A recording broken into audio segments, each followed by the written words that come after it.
All right, there we go. I should probably go over in here and make sure this is muted. Hey, welcome everybody. Hash Church 2.0, episode 12. I have a little bit of a cold, so you'll have to bear with me here today. Feeling a little bit rough, but not too bad.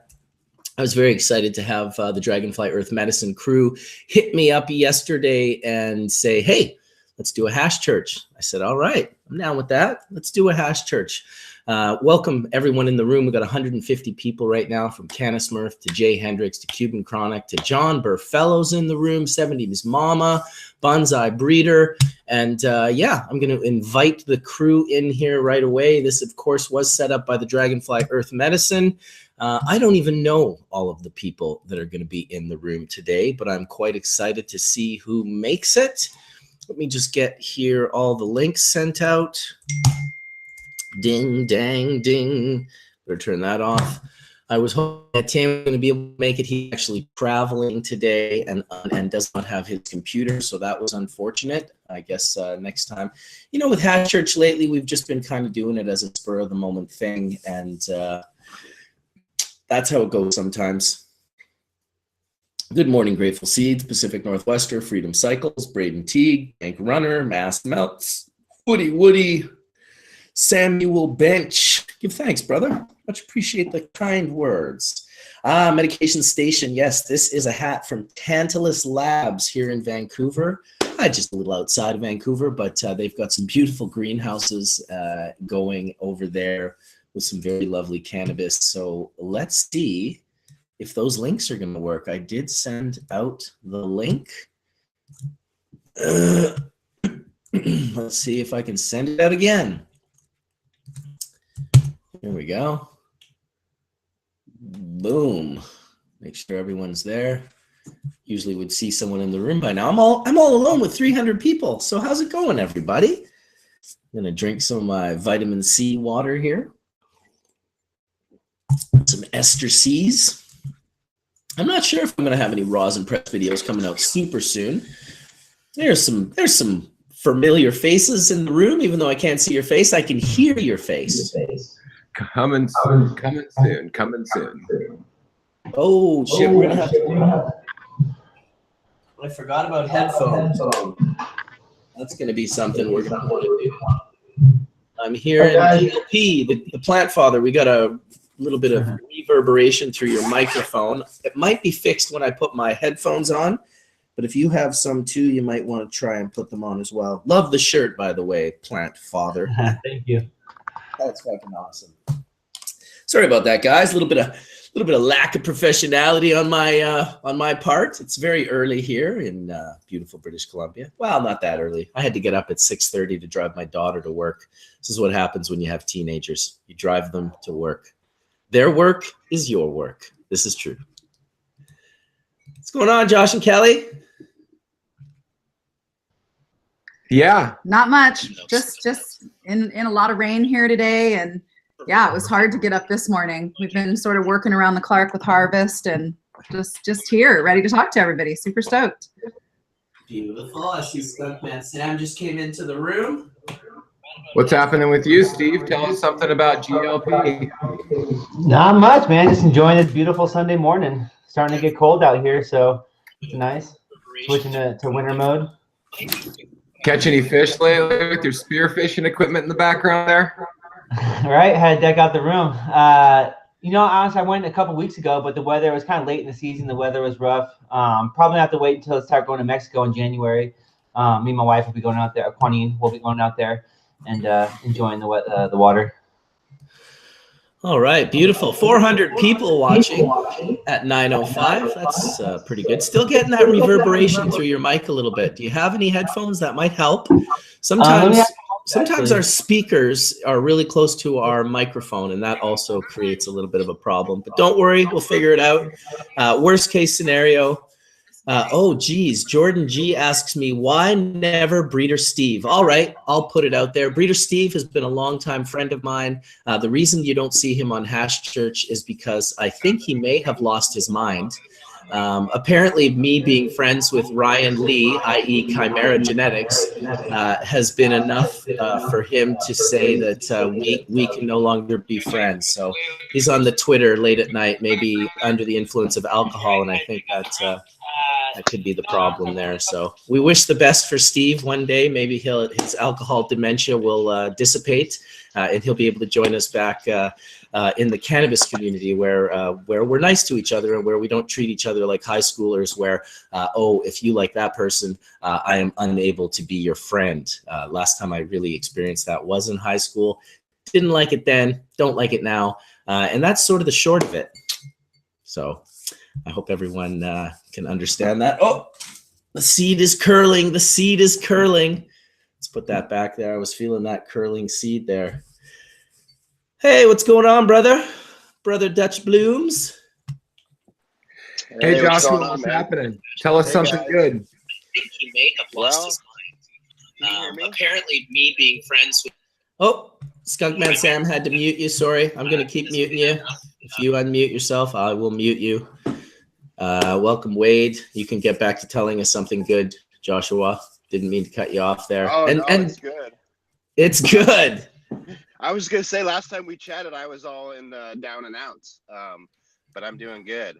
Remember we were talking, I had some bug issues, and I was really bumming in, so I ripped out both halves. I have 3 parts of my greenhouse, and I ripped out the 2 sides that were affected. I just went drastic action, did a heat treatment in the greenhouse, thanks to Josh and Kelly, and was able to pull off a beautiful middle row in my greenhouse. So I'm just finishing the harvest today, later on. So I'm doing pretty good. I see that. You've got some plants blowing in the background in front of your fan there. Yeah. This is me making my mom's yesterday, so to hold up for the winter. Making moms. Saving Awesome. a few select males, and yeah. Well, once we get our crew in here, I'll have Josh and Kelly sort of walk everyone through doing a little introduction. There's definitely most of you I know, but some I will not. Some of the names were new to me. So once we get our full crew in here, we'll go through that and do that. And in the meantime, geez, what's happened in Canada since last we spoke? Oh, yeah. They apparently legalized cannabis. Now, I can already hear so many of you bitching. Oh, it's Prohibition 2.0. It's this, it's that. Yes, correct. There's all sorts of problems with it. There's all sorts of work to be done. But had I told you 20 years ago that this day would be coming, many people would have not acknowledged that it was a possibility. We've waited for this, our group, for 20 plus, 30 plus years, groups like Sam's for 40, 50 plus years, and other groups of people that are even older for 60 to 70 plus years. So we've been waiting for this for a while, and although it's not ideal, it's not the perfect scenario, and I hate to compare it to alcohol because what a terrible comparison, but when alcohol prohibition ended, bars did not pop up on every street. I believe it was 20 years before you could put a sign in your window that said beer sold here. It was also kind of a slow sort of thing. I hope cannabis is faster, but the bottom line is it's not really ideal for the community of people that have been pushing cannabis for all these years. Who it is ideal for is the other 95% of the population who is now gaining access, who otherwise did not have access. So for them, it's great. For the rest of us, we're going to continue to fight the fight. We need our edibles. We need our concentrates. We need no THC or cannabinoid limitations. We need access more than just government-operated stores. Obviously, we want dispensaries. And of course, we still have the ability to grow cannabis. Couple provinces, Manitoba and Quebec, I believe, are trying to keep people from growing their 4 allotted plants that everyone now in the country is basically allowed to grow federally under this new legalization regime. And of course, they're still going to try and pull funds out. The police are still pulling funds out to do, to do enforcement, whether that enforcement is now, I saw people like, oh, look, now they're giving tickets. And I was just like, wow, like, I would have fucking loved a ticket, 20 years ago instead of having all my pot taken and being arrested and thrown in a cage. But oh, how soon we forget. And I understand that. I don't know if many of you guys are from Canada. I think you guys are all probably from the US, and Sam there in Amsterdam, aka via the US. But you can understand that federally legalizing cannabis is going to be a good move. I hear so many people complaining, and I understand that because they've been, you know, paying their mortgages and all their bills with cannabis prohibition prices for so long. And I get that, you know, having that transfer over into a government regime, you know, sort of sucks in a big way. But being able to grow our own cannabis, being able to give access to cannabis to people who are not in our community, to me, is a win-win. So I just wanted to get that off my chest. And welcome to the new faces. Hey, Josh, nice to see you from Moongazer Flowers over there. Tell us about what's going on in Mendo area and Humboldt area. What's happening in Cali? Hey, y'all. It's good to be on here. It's good to see your faces. So yeah, we're in the Redwood Valley sort of appellation of Mendo. And, you know, speaking of appellations, we got a lot going on with that in terms of, you know, okay, yeah, it's sun-grown, but, you know, how was it grown? Was it grown like in the earth? Do we have that sort of connection to the place? You know, with Cali coming online, you know, we definitely seen a lot of shifts in terms of, you know, how people like want to connect with the farmers. We're really grateful to a dispensary, Soulful, who loves telling the farmer's story, and you know, they love to share our certifications, like the Dragonfly certification, and educating consumers has been a really big and important step. And like you said, Marcus, I think it is good for a larger population to get access to cannabis, and I think in the bigger picture, that's for the best. And then having us with education and such, to just sort of slowly build that is great. Hey, Rio. Hey, finally made it. So, hey, Josh, how do you feel that, you know, the education has sort of helped you all move forward, or at least have a voice in the industry? You know, people want to know where their cannabis is coming from. They want to know like the farmer's story. They want to even, you know, eat our food and come see the farm. You know, our farm is relatively accessible, and we've had so many folks come and want to learn and put their hands in the soil and see the worms and the life, and, you know, pick a cucumber or some kale like while they're smoking the cannabis that was grown right next to it. And it's yeah, it's a beautiful thing. You know, we've been lucky to have, like I said, places like Soulful and other shops really, you know, encouraging it and encouraging us to continue doing what we do. Nice one. That sounds awesome, and that's something that, you know, we're looking at up here in Canada. You know, and different places where the farm isn't necessarily on the packaging nowadays. You know, the packaging looks quite different than what, you know, you would think as packaging and stuff. So we're trying to figure out ways to, you know, keep farmers in the loop up here as well. So that's part of the reason why we're having this conversation today, is to see what everyone's kind of going through within their laws and within their jurisdictions and within their limitations, to see how we may be able to create some congruent language and everything. So yeah, we really appreciate what you're saying there. We know that Soulful is amazing, and Eli down there, and there's some really good you know, distributors that you all are working with, and they're extremely important too. So yeah, that's sweet. Maybe we can maybe what we'll do now is we'll do a quick check-in with everyone, and then we'll do like a more open dialogue. Hey, Rio. All right, my name's Bubble Man, and no, I'm just joking. I love the new faces. I gotta say, I love the new faces. So, hey, Rio, it's nice to see you from Lady Sativa Farms in Sohum. How's it going this morning? What's been going on in your neck of the woods?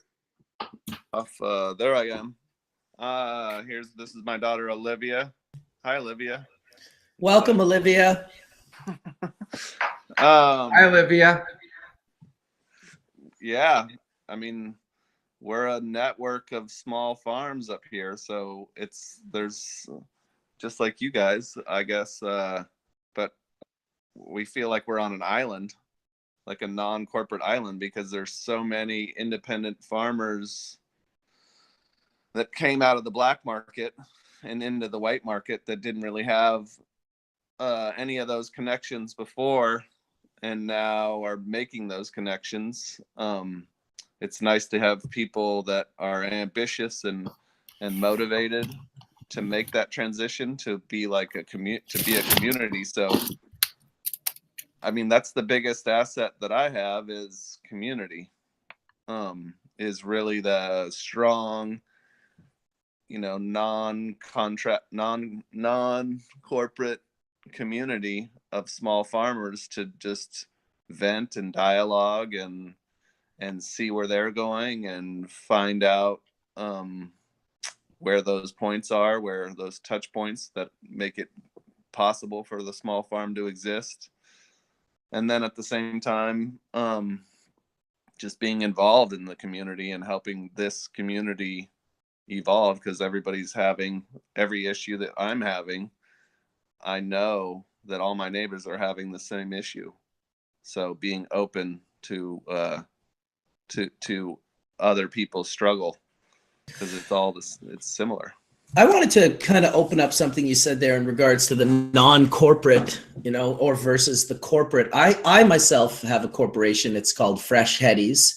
And when I started it, the seed is folding. When I started Fresh Headies in 1999, I don't know why or how I knew. It was probably this book that I had read called The Passport Report, involved in how to start international business corporations and how to do business around the world without, making missteps and being crushed. And what I mean by that is, particularly in the US, where you can be sued if you run your business and it's not as a corporation. Same here in Canada. Mm-hmm. And you come into some problems. Like I, for instance, had a lawsuit with Reinhard Delp, who I guess had a patent for water extraction. He had showed Mila, the isolator woman, his machine. And she kind of, instead of selling his machine, she jacked the idea. And my current manufacturer and a friend of mine, Eldon, actually came up with the concept of the first isolator bags. I, of course, went to sell the bags for Mila. We had a kind of a falling out, and I ended up making my own bags, not really knowing the Reinhardt story. But luckily, what I had done was I had created a corporation for myself to operate my business under. And that really saved me in a sense, because when I got sued by Reinhardt some years later, he was suing my corporation, and only the things that were under the umbrella of my corporation were allowed to be sued. It meant that my home and all of my families, my university trusts for my kids and all of these things that I had set up, they were protected by this corporation. So whenever I hear corporation or corporate, the model said in a negative way, because we all think of like a corporation as like, Monsanto, this big evil corporation. I also think like, man, like Bubble Bags has been a corporation for almost 20 years. And I wonder if that's a bad thing or a good thing, or is it how you direct your corporation that makes it bad or good? Or do we imply that if we incorporate, we have become the machine? We have assimilated into this machine. I'd love to hear your guys' thoughts on that. In regards to, do we protect ourselves? Do we protect our families by incorporating, or do we just sort of leave that to the side and hope that no one sues us for everything that we've tried to create and earn over the years? Because I could have, in my lawsuit, I could have potentially lost everything had it not been a corporation and had I not been an actual human being. Because in the end, what we did was we asked the mouthpieces, that's my nickname for lawyers, to sort of stand aside and let us communicate. And when I started communicating with Reinhardt, I found out that he was just a human being, and that I was a human being, that he had been wronged, that the isolator bags were in fact created based on his machine, the ice cold extractor, and the bubble bags being a takeoff of the isolator bags were then in breach of this man's patent. And I ended up settling with him and paying him a good chunk of money, and feeling kind of good about that, being one of only a few companies worldwide that makes these water extraction bags, that I put some money into Reinhardt's pocket because it was the right thing to do. I mean, from my perspective, it is the wrong term.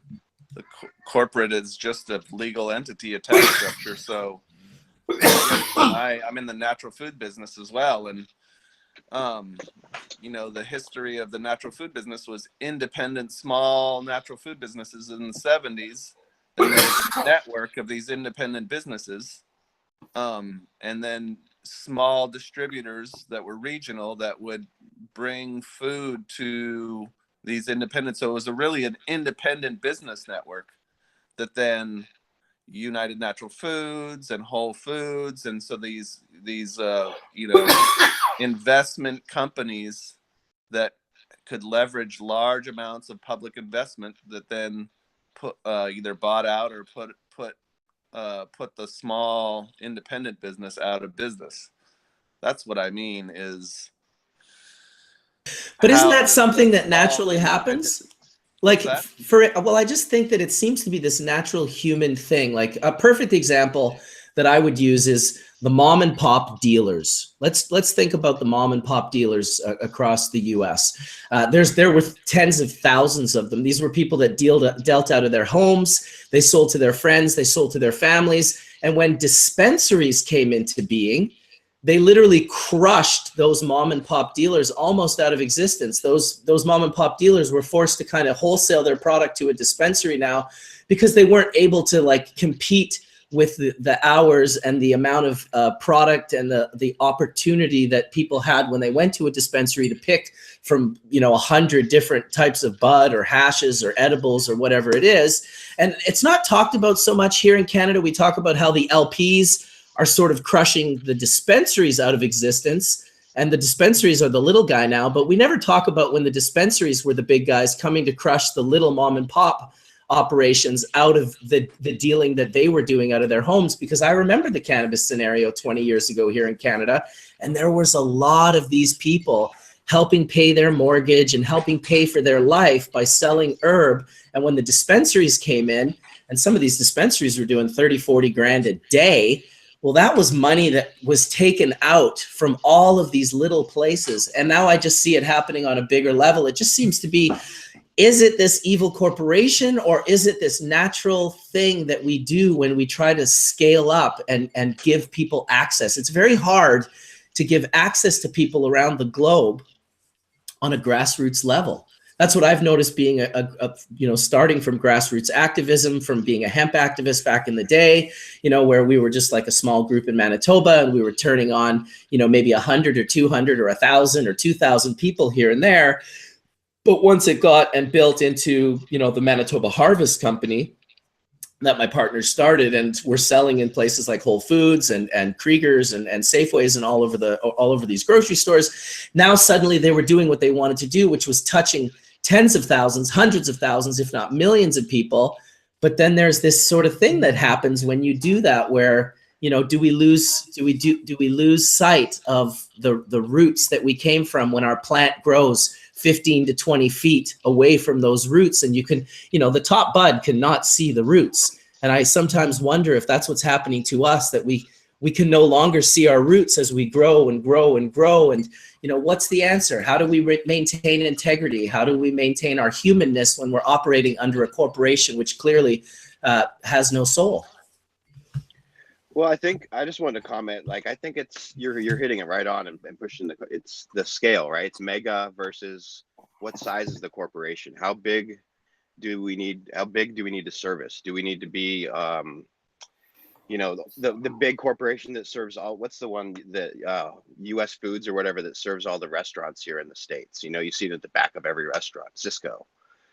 Do we need to be that scale, or do we need to be the scale of where, like what you were just talking about, the dispensary in town that was able to have 50 strains, in their store, but they were also able to buy from, 5 years ago in Washington, they were able to buy from smallish mom and pop growers that were growing 8, 10, 20 lights. And they were doing exactly that. They were making 100 grand a year, 60 grand a year, taking care of their families and putting more money into the people's pockets. And like, as it scales up, just like our food system did over the whatever amount of time, it's not even corporations, because a lot of our food farms are sole proprietors, or they're owned by individual families, and they're just massive. And that's the problem, is there's too much money going into one entity and not being spread evenly amongst the populace, so that's my thoughts on it. If we could somehow, and the cannabis is a really good opportunity. I've been saying this forever, to like rewrite the rules, and it could really affect food and business, if we could somehow harness ourselves and not become, you know, these big brands, I won't call anyone out, but, you know, not become these huge Nike brands that, you know, have swoosh symbols, etc. That the people all, you know, that have, you end up doing distribution chains and growing weed in California and sending it to North Carolina. Like, give me a break, you know.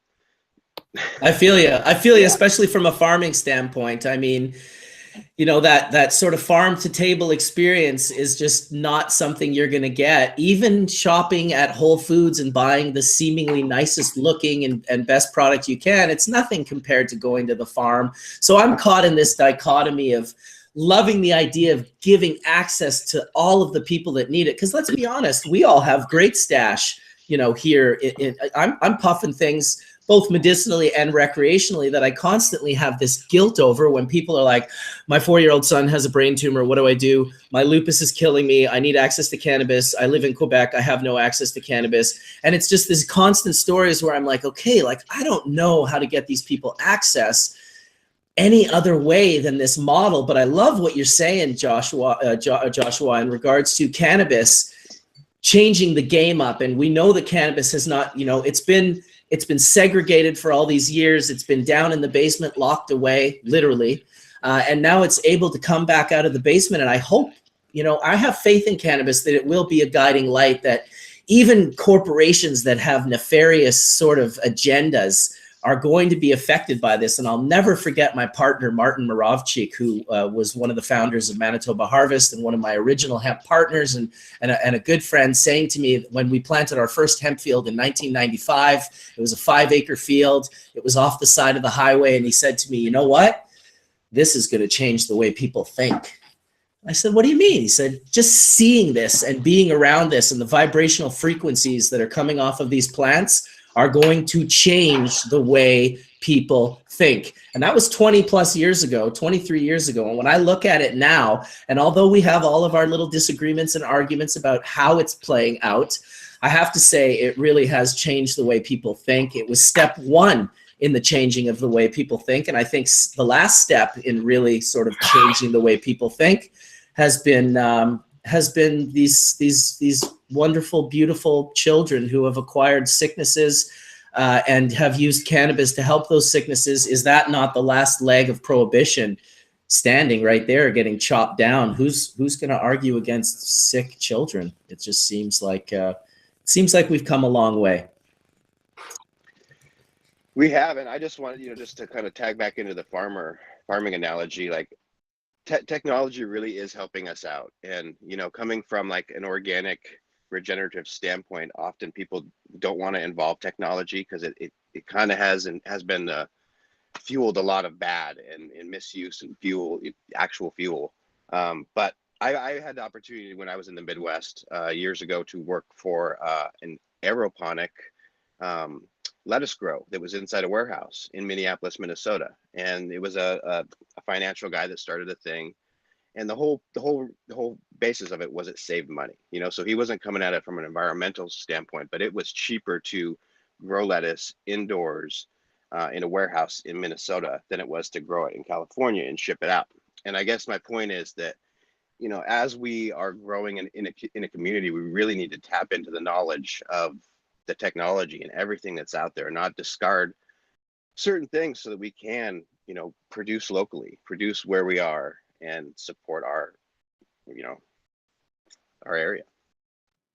Sorry. Hey, Steve, I wanted to hear a little bit from you. You know, you've gone from a small grower to a really large corporation and had to have jumped a lot of hoops in Nevada.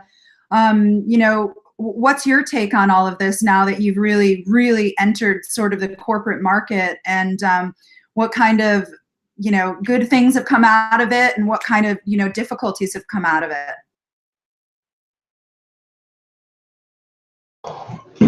I mean, I wrestle the beast every single day. It's the struggle's real as far as that goes.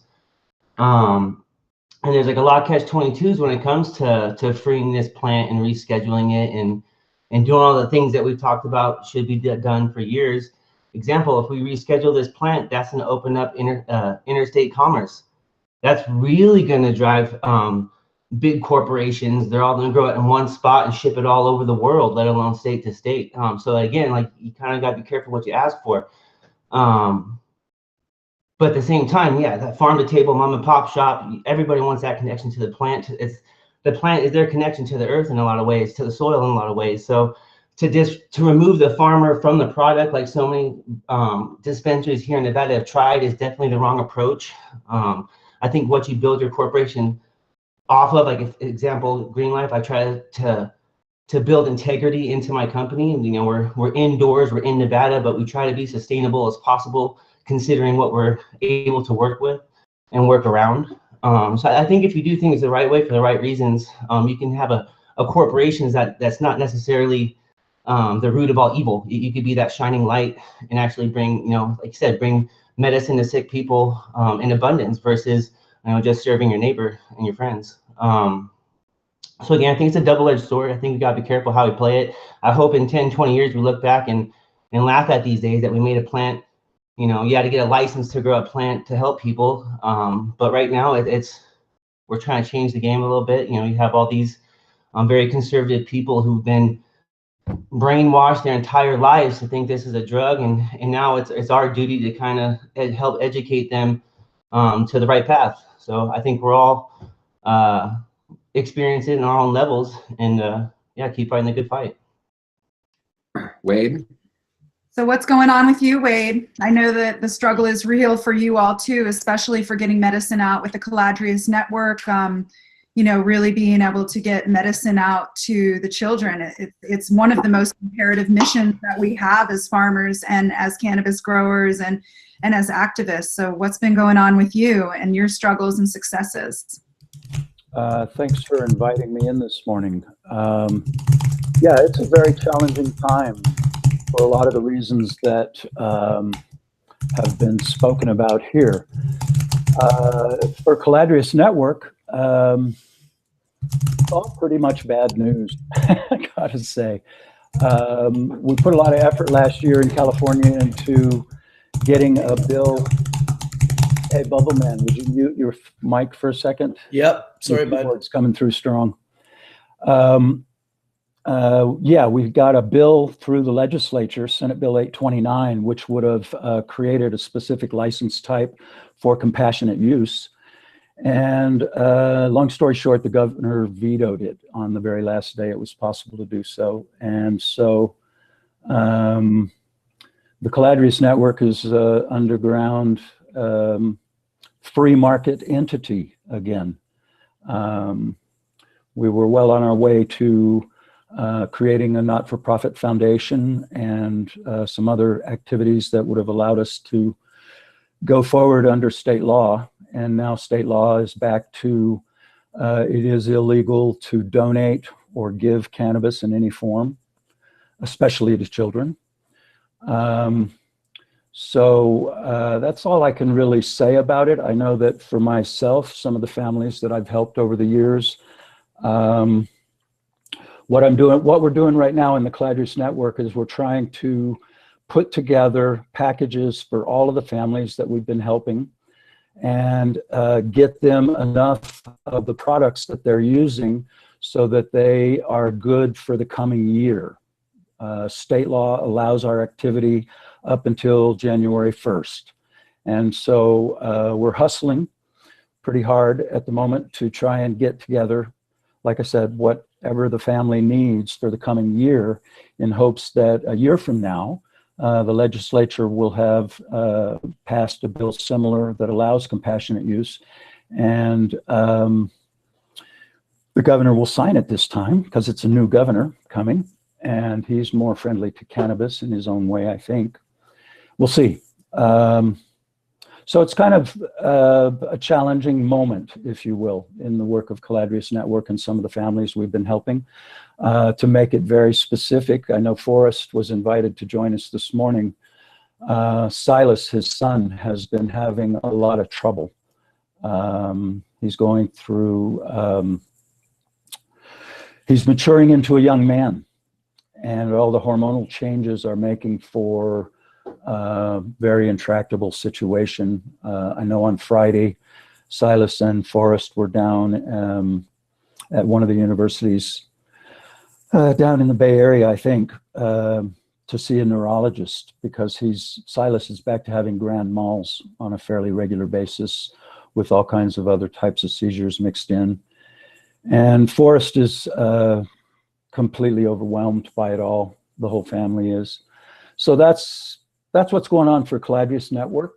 For me personally, one of the problems with state law in California is local jurisdictions have the authority to limit what the state allows. And the state, for example, in my specific case, allows me to grow 6 plants for my own personal use, not for anyone else because I don't have a license.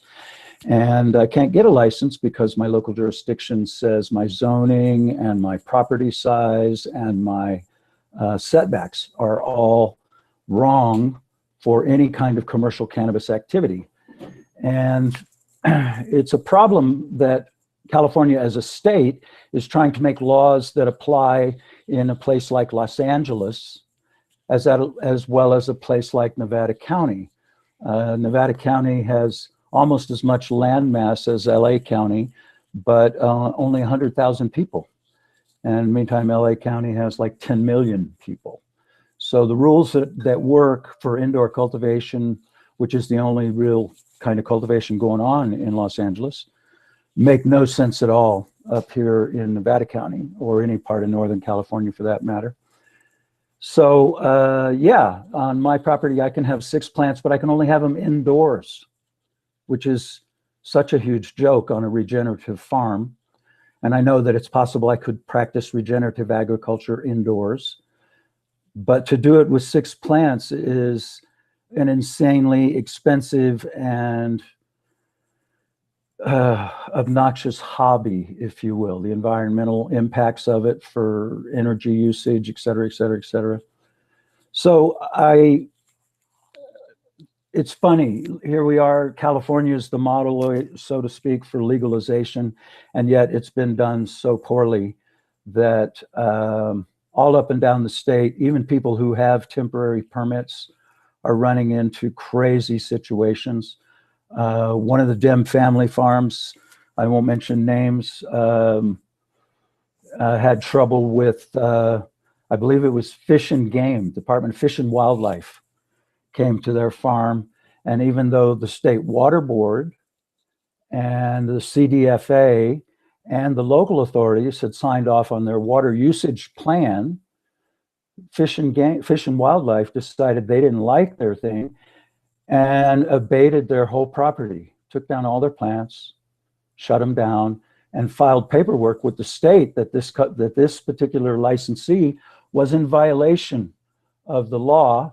And so there, if it goes through all the administrative things, this farm that was doing so much to try and comply with all the rules, because one of the regulatory agencies that disagrees with a different regulatory agency that had already given approval, they are in danger of losing any opportunity to engage in cannabis activity for 3 years because the regulatory agencies can't agree with each other on what's allowed.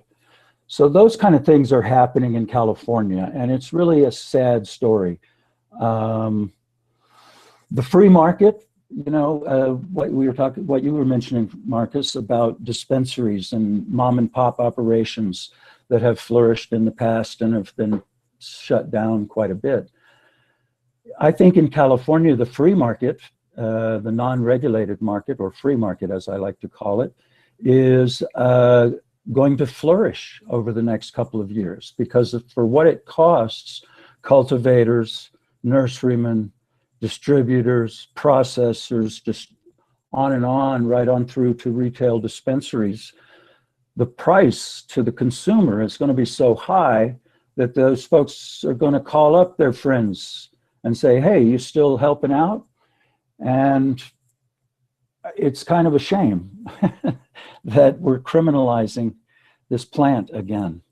Anyway, I'm going to stop ranting. Oh, by the way, Marcus, speaking of concentrates, I just had a chance to use some of your bags to do some sour diesel. that came out so beautiful, glossy, black, old school hash. That is, thank you. Boom, right on, Wade. That's great to hear. And don't ever worry about your ranting. I love your ranting. I could listen to it for hours. You got like a soft, relaxing voice. And it's just, you got this super good integrity. Or I guess after the South Park episode, we should call it Tegrity. Tegrity Farms. Available here and there. You guys must have seen that episode, the cannabis growing episode of South Park. If you haven't seen it, please go watch it. It's fucking hilarious. Some of these people have lost their integrity. Hey, Wade, I wanted to ask you, you mentioned that January 1st is sort of a cutoff for you. And we had talked on the phone, privately about all of these issues. So are you all still allowed to get contributions from other farms right now until January 1st to be able to maybe stock on it? Yeah, you're shaking your head yes. So I want to put it out to all regenerative California growers that are growing high CBD that want to donate to Caladrius Network. Please do. Now is the time. They are so in need of product, really high quality, high CBD product for all of their kids. So I really want to implore all Cali farmers who are listening to this that they can donate to Caladrius Network. Very, very nice. Very nice. I think what I want to do is show a beautiful CBD crystal, because why not? Let's do that. Let me see if I can't find it. Oh, there it is. Boom. It's kind of stretched out, actually. There we go. What do you think of them apples? What do you think of them apples? That was isolated in Colorado for some beautiful Colorado hemp. It's monomolecular isolate right there. Growing so beautifully. Anyway, we talked about CBD. I think that's a great idea. If any of you guys are down in California and can donate, that's pretty much the best thing you could ever possibly do, is donate to the Caladrius Network. Just good people doing good things, helping children. How do we get? It's kind of a tricky thing, but if you can contact myself, Wade at houseofharlequin.org, or Forrest at caladriusnetwork.org. And we're in Nevada County. We have folks who are already involved with the network in other parts of Northern California. We can help you network to maybe get it to one of those folks that might be in your area. The trick is going to be any donations that we receive between now and the end of the year will be transferred into the hands of one of the folks who has a permit and license here in the state, and they'll be able to normalize or bring it into the regulated marketplace and hold it for the network. And we're trying to sort out the details of how it's going to work from there. But like I said, if we can get it between now and January 1st, we're allowed to do processing and then formulation and get it out to the families under state law. So after January 1st, it's a little more of a challenge. So yeah, that's all I got. If those, maybe somebody could post those websites. That's houseofharlequin.org. Thank you, Marcus. I'll put them in the comment section of this video on the YouTube video, as well as we'll post it in on Facebook. Natural Alternative says that he'll be getting in touch with you, Wade. He's got a couple of Ringo's gift drying right now. That's a really nice plant.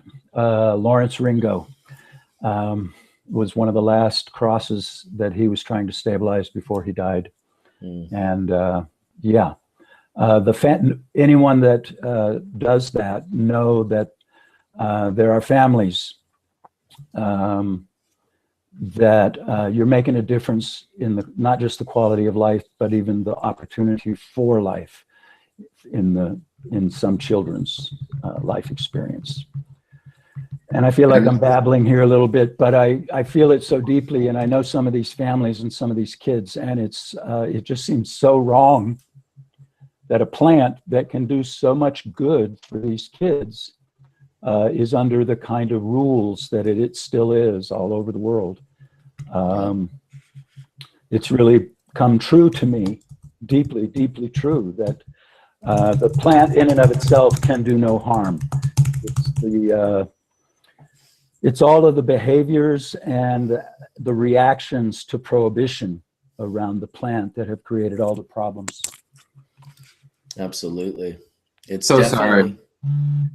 Go ahead, Marcus. Well, just, you know, when you break yourself out of North America, there's still a big world out there where people are still suffering. I, you know, wanted to bring up the guy in Malaysia who was giving away oil to, I think, over 700 or 800 people. And they finally caught him and they put him on death row, as they do in Malaysia with their zero tolerance. And the last I actually heard, and this really shows you the power of the plant, that Malaysia was considering a medical program based on this guy's story. You have to understand, like, for decades, all they've done is just hung people. It's a total zero tolerance country. It's one of the reasons when I was in Thailand and India, cruising around Southeast Asia, that I refused to go there when people were like, hey, we're going to go extend our trips. We're going to go get a passport stamp in Malaysia, come back up to Thailand, stay for a couple more months. I was like, I'm good. I smoke too much cannabis and cannabis products. I probably have hash stuck on my back somewhere that I can't see, you know, a big 5-gram chunk of Nepali finger rub that I forgot I had, just end up in. Yeah, well, until I'm at the Malaysian border, then I absolutely don't wish. I hate borders as it is. I consider borders to be like prisons. It's like you have to, and I'm not sure if you're getting out or going in when you actually go into a country. It sort of seems like you're going in. And I'm just not a big fan of prisons. I mean, you know, I can already hear Todd McCormick talking. Hey, I spent 5 years in prisons, and I can promise you there are people that belong in there. We absolutely need prisons, but not for habitual florists. Not for habitual florists. Absolutely not. Can't do and it. I wanted to comment a little bit on that. You know, first of all, you talking about corporations, Marcus. You know, we've been incorporated for over 12 years. You know, so our incorporation, we've been looking forward, you know, to the market possibly opening up, and also at the same time protecting ourselves as growers and as cultivators, you know, that are putting out medicine. You know, when Josh and I started this, you know, over 25 years ago, there was a pact that we had with the plant that we were always going to do good by the plant. And I know a lot of growers understand what I'm talking about, because there's like some kind of a safety that comes with that. And that safety then becomes like a very small and trusted group of people that you work with.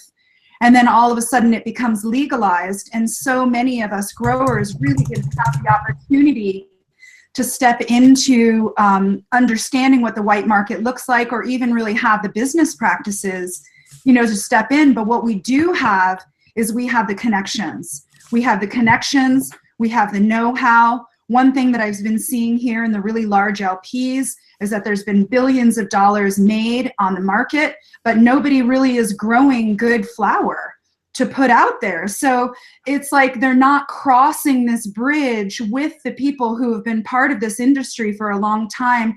We understand how to grow it. We understand how to move it. We understand how to work with each other. And I feel like a lot of that is being lost right now. And it's absolutely imperative for us as activists, for us as dispensary owners, for us as growers, you know, to really join together, which is what I think that, you know, this episode is about, because I feel like we can really help each other, not only help the LPs get on the right foot, because I would love to see even these huge, big corporations growing really healthy, beautiful flowers that can be concentrated and given out to, you know, people that really need the medicine. Our phone has been ringing off the hook. We've been getting 50 emails a day from people here in Canada who have lost access to their medicine. So with the legalization here in Canada, we are unable, like Marcus was saying, to concentrate this. And a lot of kids are not going to be utilizing flower, or a lot of sick people are not going to be utilizing flower. They don't necessarily know how to concentrate it themselves in a safe manner. And I feel like it's up to us as these small growers and as a small community that entrusted each other before to really step out, join together, so that we can bring medicine to the people. And this is our front and foremost. And Josh and I have this corporation, and right now we're in licensure. And I'll tell you, this licensure process up here in Canada is a bitch. It is something real. The amount of paperwork that we're going to have to do is going to set us back. You know, we just got the opportunity, we just got the ability of what kind of licensure that we need to have, what we need to fill out for our licensure.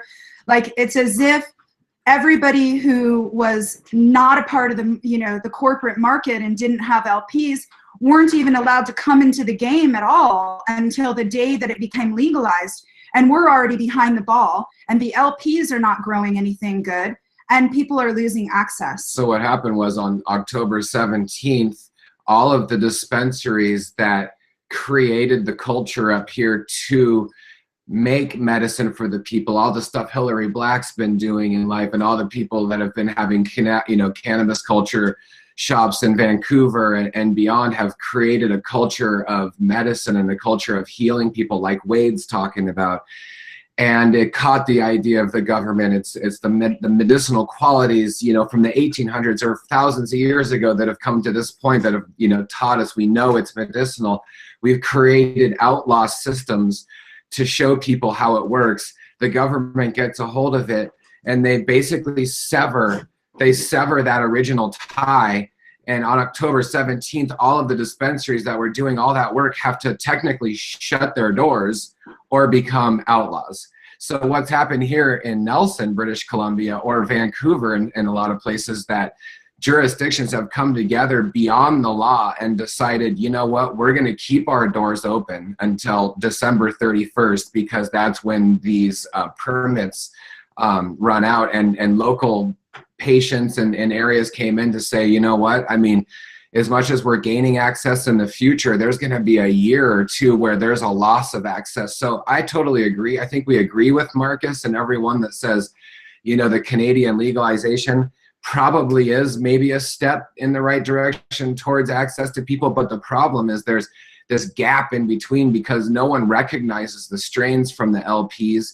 We know that, and that's a licensed producer here in Canada, and the LPs have to irradiate their weed to make it safe for the market. So you have irradiated weed going out to patients that are ill, essentially, or maybe they just want to recreate, but we still think it's all medicinal. And also you can't have concentrates up here. So the only thing that's available up here in Canada at the moment legally is flower and pre-rolls. So yeah, and those dispensaries that are staying open are facing 14 years as far as legislation goes. You know, they are real activists, and we as growers here who have brought the market forward need to do everything that we can to support them. And also we need to do everything that we can to support these large corporations and LPs that are stepping into the market, that are going worldwide, to teach them how to grow medicine, to teach the plants, to teach them what kind of strains are helpful for medicine. And I believe that that is the disconnect right now that we're facing. Yes, agreed. It's just a sad situation, yet, man, it's so much better than like having our doors kicked in and just locked up the way it was, this zero tolerance thing. Like, and I understand that's not a good reason to be happy, but it's kind of like, I just want to stay positive in the sense that we have work to do. That's super clear. We absolutely have work to do. But in the meantime, from like 50 to 60,000 medical patients being able to grow cannabis to overnight, 30 million people being able to grow cannabis, that's something as well, and that will change the way people think. That's going to change, we keep talking about governments and LPs. First of all, LPs and dispensaries, both sides have your good and have your bad. And unfortunately, it's just like a restaurant. So how many 5-star restaurants are there with impeccable quality ingredients versus how many McDonald's are there? There's a lot of McDonald's and a lot of fast food out there. And in the cannabis world, I hear people complaining all day long about the shitty quality that's available through the LPs. Well, guess what? I'm super spoiled and snobbed out, and I think that about 90% of the dispensaries. There's like 3 dispensaries I could name in Vancouver that I'm like, These guys have it going on. They know how to find proper cannabis. They know how to grow proper cannabis. They understand the chemovar of each strain that they cultivar that they're carrying. They understand a level that brings me confidence that I'm like, you know what? This is the place right here. But it's literally like probably under 10%. And of course, for LPs, that's not going to be any differently. Keep in mind, a lot of people that started LPs, whether you guys realize this or not, were our peers. They were the people that we were growing underground with. They were underground growers. The guy who started Aurora was an underground black market grower. And he did not start Aurora, I'm sure, thinking it would be, you know, this gigantic machine that has like gobbled up like countries of product, but he was definitely coming from a good place. He was just like I've met the guy on multiple occasions. He's a cannabis grower. He loves growing cannabis. That's what he loves to do. And with LPs, it's the same as dispensaries. 90% of them are producing bunk. I mean, I can't personally go into just any dispensary and buy great cannabis. I just can't. It doesn't, you know. I totally agree with you 100%. And that maybe this is a great idea or a great time maybe to talk to Joshua and just say, you know, part of the thing that we're creating and Josh is you know, the science of regenerative cannabis, and to create a whole entire conference that's based solely on cultivation practices. There's plenty of cannabis events all over the world, but really they're just sort of catering to what Aurora has turned into or whatever, and that's not totally true. But a lot of times, you know, it's the business aspect of cannabis that people are talking about on panels. So I would like to give Joshua a minute here, and bless up Ross Kaya from Pacific Northwest Roots coming in. We'll talk to you in a second. I would like to hear from Josh more about this event that's being planned here in Vancouver. I'd like to get the British Columbian community and the Canadian community at large really aware of what's happening here in Vancouver in January, so that we can bring up the cultivation conscious, and so we can bring up the quality, because part of us creating the Pure certification, Kai, if you can just turn your microphone off. You know, part of us creating the certification is to just get the word out on how to cultivate it and to share our successes and failures, and also to help Joshua with this event. Let's hear from you what's happening with that, so that people can really rally around supporting this event and also learning for their community. Yeah, no, thanks. And thanks again for having me on, Bubble Man, to talk about it. The idea of the conference, it just actually started December, right around Christmas time last year. Me and my buddy Leighton got together, and we had become friends, and our friendship had led to this kind of like challenging of information type of friendship, and you know, and learning the process, and me teaching him my process and my education process, and him teaching me his, and with cannabis and organic cannabis, it has been such a hard learning curve, you know, and that's why we started the conferences, was to bring more education out there, because I was in Washington here. I feel like a lot of folks that I meet are growing hydroponically, and the biggest thing is like, yes, man, that your weed tastes better, it looks better, but I can't sacrifice the yields. And I've been like personally on this hellbent mission to get those yields that those indoor guys are getting, and grow very high quality weed. But it was getting the information was the challenging part. So that's why we started the first conference, and we did one in Portland last year, January, and 3 or 4 people specifically came up from Humboldt and invited us to come down to Redway and put on another one. And so I've never even been to Humboldt at all until last March, when we did this second conference.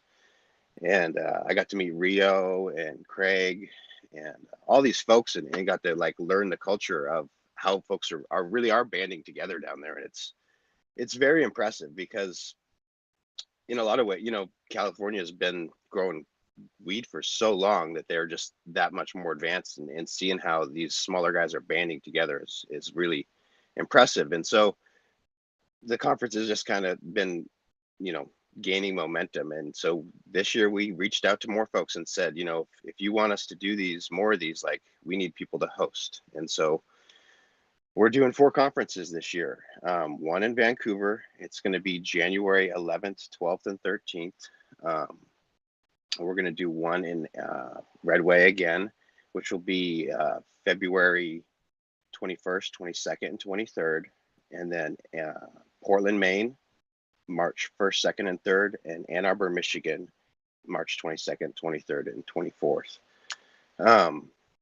And so those are kind of the places we're doing it. And, you know, I really want, if folks that are in that area to hop on our website. It's regenerativeorganiccannabis.com. And yeah, I don't, you know, guide me in some questions, Josh and Kelly, to kind of talk about. So one thing that, you know, I think is going to be really useful is to talk about, you know, the different aspects of the speakers, even like Steve from Green Life, you know, being able to talk about indoor cultivation, some of the bug families that are predator. Yeah, okay. You know, you can say that you're going to basically be touching on each aspect of the grow. And I think that this event really is set apart in the fact that you have an opportunity to really talk to experts in different parts of the field. So, I mean, how did you come to choosing some of those people? Yeah, it's my education process, really straight up, and then kind of morphing that with Leighton and his connections.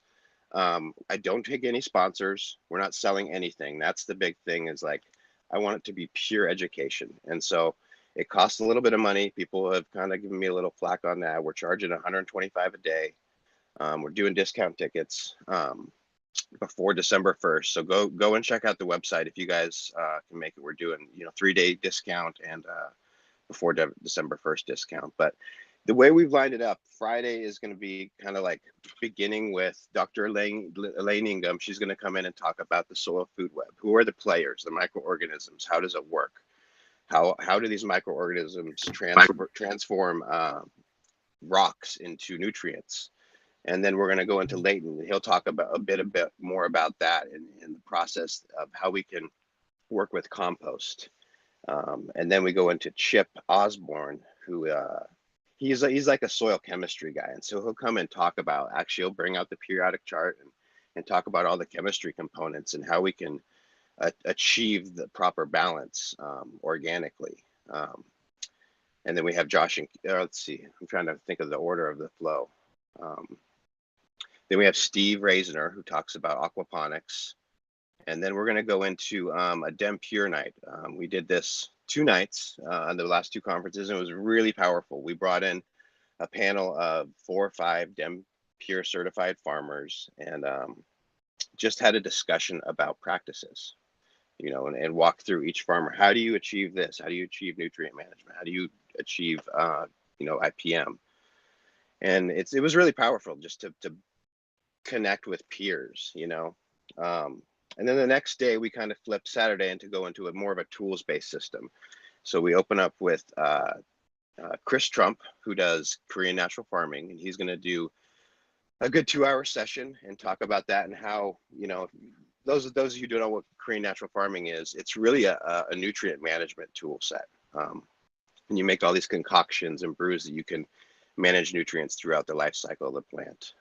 So he has a pretty good presentation in Korean natural farming. It's all about how to produce those products off your own land with buying very little. His big claim to fame is he ran an 800-acre macadamia nut farm in Hawaii. And he was able to manage the nutrient load with $500 an acre KNF inputs, which is mind-boggling. You know, it's very cheap. So I have a question. Yeah. Is this something that you will post afterwards, like video footage of somewhere? You know, we will part of it. So that's a very good question. We can help in Vancouver with that if you need. Yeah, so we're not going to post the speakers, and it's mostly because a lot of the speakers want freedom to say things that people who run companies that sell products might not want them to say. And specifically, the lady who was going to speak next on Saturday, Suzanne Wainwright, she's a beneficial insect specialist, and people don't like to hear, you know, that sell bottled products, pesticides. They don't like her message, and she brings a really strong and bold message, and so she doesn't want it to be recorded. So we're going to honor that with the speakers, but we are going to record the evening sessions. We're going to do a growers panel on Friday night, a DEM Pure panel on Saturday night, and then all day Sunday is going to be a genetics day. So we're kind of like have these broken up into, here's how all the biology works. Here's the tools how to do plant nutrients and beneficial insect IPM. And then the third day is all genetics. And Kevin Jodry from Wonderland Nursery down in Humboldt is organizing that. And I don't know if folks have seen, he threw a post out to call out breeders, and we're going to do breeders panels that day as well. Those will be recorded. And we're going to put all that on YouTube. So kind of a little bit. We also really like to have our talks and presentations recorded, even though we feel we are saying bold things. We think that now is the time that bold things. Yes, Craig. Hey, Craig. We think that this is the time to be bold. And we have a nutrient company, but yet our whole entire teaching is to tell people to go beyond that. So, huge respect to everyone and their path and stuff, but this is what we think is powerful. And so I think we're going to probably have our talk recorded, and we'll talk to you and the rest of the crew about that and have that out. We always try to do that. We think it's really important. I just want to say one more time, like maybe Marcus can post the link to this event, and I think that people can spend $125 a day and feel incredibly good about it, because you're spending thousands of dollars to correct your mistakes. And if you can line yourself up with correct information, you're only going to benefit yourself. So let's have everyone take a look at that website and the link, and thanks a lot, Josh, for putting that together. And we wanted to go over to Ross Kaya. So what's going on in Washington and your end? And it's nice to see you this morning, and we know that you're making headways, and just want to hear about your successes and things that have been really challenging in the Washington market these days for you. Of course. Can you hear me? Yeah, okay, good. This is only my second time doing this kind of format, so I'm rusty. Good morning, everybody. Washington State is crazy right now. It took a while to get into the rec market, and I want to say we started about 18 months ago designing this really incredible, massive indoor facility. And we're able to do some things there that nobody else was really focusing on, especially regarding our hash production. So, building out a large scale water hash space. Shout out Fresh Headies. I was on there a long time ago, soaking up all the tidbits and knowledge. And my first set of bags were the Bubble Man bags, and I'm good friends with Oil Slicks. He's talked about you and I connecting for a long time, and I'm gonna have to come north of the border, it sounds like. So come up and visit you. Did he tell you our story of how we met? No. He met me at my gallery, the Melting Point, that I had back in 2003 in Vancouver. He rolled by, and I had this this long countertop called the Inhalation Station of Vaporization. And I had like 10 different vaporizers on the counter. I brought all of these vaporizers to Canada for the first time, like the Aromed, which was built and designed by cancer patients out of Germany. The Volcano, I met Marcus and his daughter years ago in Dortmund, Germany at a cannabis show in the 90s. And so I had all of these vaporizers, and he came in, and right away we kind of connected, and I pulled out some full melt. And of course, one of my favorite mentors who's in the room right now, Skunkman Sam, who was a huge inspiration to me in the way that I looked at cannabis and looked at resin and learned about getting the resin off of the plant, and only really smoking, for almost 20 years now, I've just smoked hash, whether it's being vaporized off cannabis flowers or, smoked as rosin, dry sift, or bubble. And so Sam always smoked back in the day with matches. In fact, at the Cannabis Cup, you could follow around the little pile of screens, perfect stainless steel screens, and the matches, because he'd like hit a bowl and then throw the screen out after he hit a bowl and put a new screen in for a fresh new rip. And although it was ridiculous, I have to say it was It was so amazing to hit a fresh stream each time you had a bowl. Anyway, to get to how I met Oil Slick, I was smoking with matches. Well, he used 9 matches to get his hit of Full Meltdown. He just kept, like, it was like he was blowing it out without blowing it out. It was quite funny. So when he came back into my life years later and he was like, oh, I met you at the melting point. Do you remember me? Do you remember me? I had the mustache. I had this, I had that. I'm like, no, I don't remember you. And then he was like, okay, dude, I was the guy that took 9 matches to burn a single bowl of Full Melt. And I was like, oh my God, dude, I remember you completely. Oh my goodness. Yeah. So shout out, dude. It made me smile when you came in and said you were going to do like some large scale water extraction. We're going to have to, we'll have to talk after the show. Sounds good. Sounds good. Yeah. So yeah, that was that's kind of where things kicked off. I had met these guys 2 years ago, and they invited me up to help with this project. So 18 months in the making, and we dropped our first hash, I don't know, 3-4 months ago, and really changed a lot of things about the recreational hash game in Washington. The people wanted it, but the producers and processors just weren't providing it. The models that are set up here, it's really hard to make any kind of money. And so once you get into that environment, there's a lot of corner cutting, and it's just kind of a weird space to operate in. And when I had pitched this business model, a lot of people said, hey, you can't do that. You're out of your mind. The top dollar in hash right now, wholesale, is like $20, so for your best hash that you're making, you're only going to get $20 a gram for it. And we actually were getting $30 a gram for our highest grade wholesale, and just bumped the market up, and people are coming in and picking it up, and then coming back and buying out the store. It's just a rare product. People aren't thinking about where this leads. So I started in the weed game in '96 at Western Washington University, just a hop, skip, and a jump from the Canadian border. So I was up in Vancouver all the time. Blunt Brothers, when it first was popping off up there in Van, we were up there all the time and getting searched every time we came back across the border. How's Mark? How's Mark? Which one of you guys is the master grower? They'd find a magazine and then, hold you there for 3-4 hours. And, and we'd fuck with them back. We'd blaze right up to the border and throw everything out, knowing they were going to mess with us. But we figure we're going to be stoned while we're detained anyway. So that was always fun. It's crazy to see how far it's come. And you were talking about earlier, Marcus, and I'm just kind of all over the place right now, but I'm a little nervous. You were talking about how things have changed, right? So we're in the black market days, and we saw the stuff coming from Canada. We never saw California weed in Washington. It just never came up. And then after 9/11, they shut that border down. A lot of my Canadian friends actually moved down here and started buying up neighborhoods and doing indoor grows.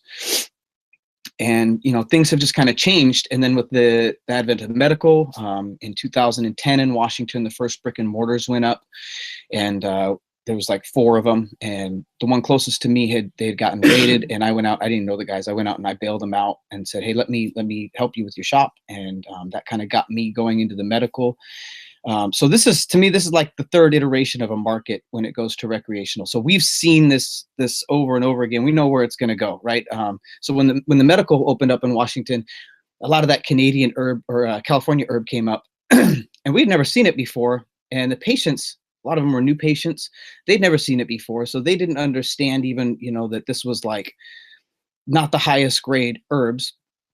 So they bought that for a year or two, and then after about 2 years of that, you couldn't push it. It didn't have the same value. They wanted the local weed that was, clearly a higher grade.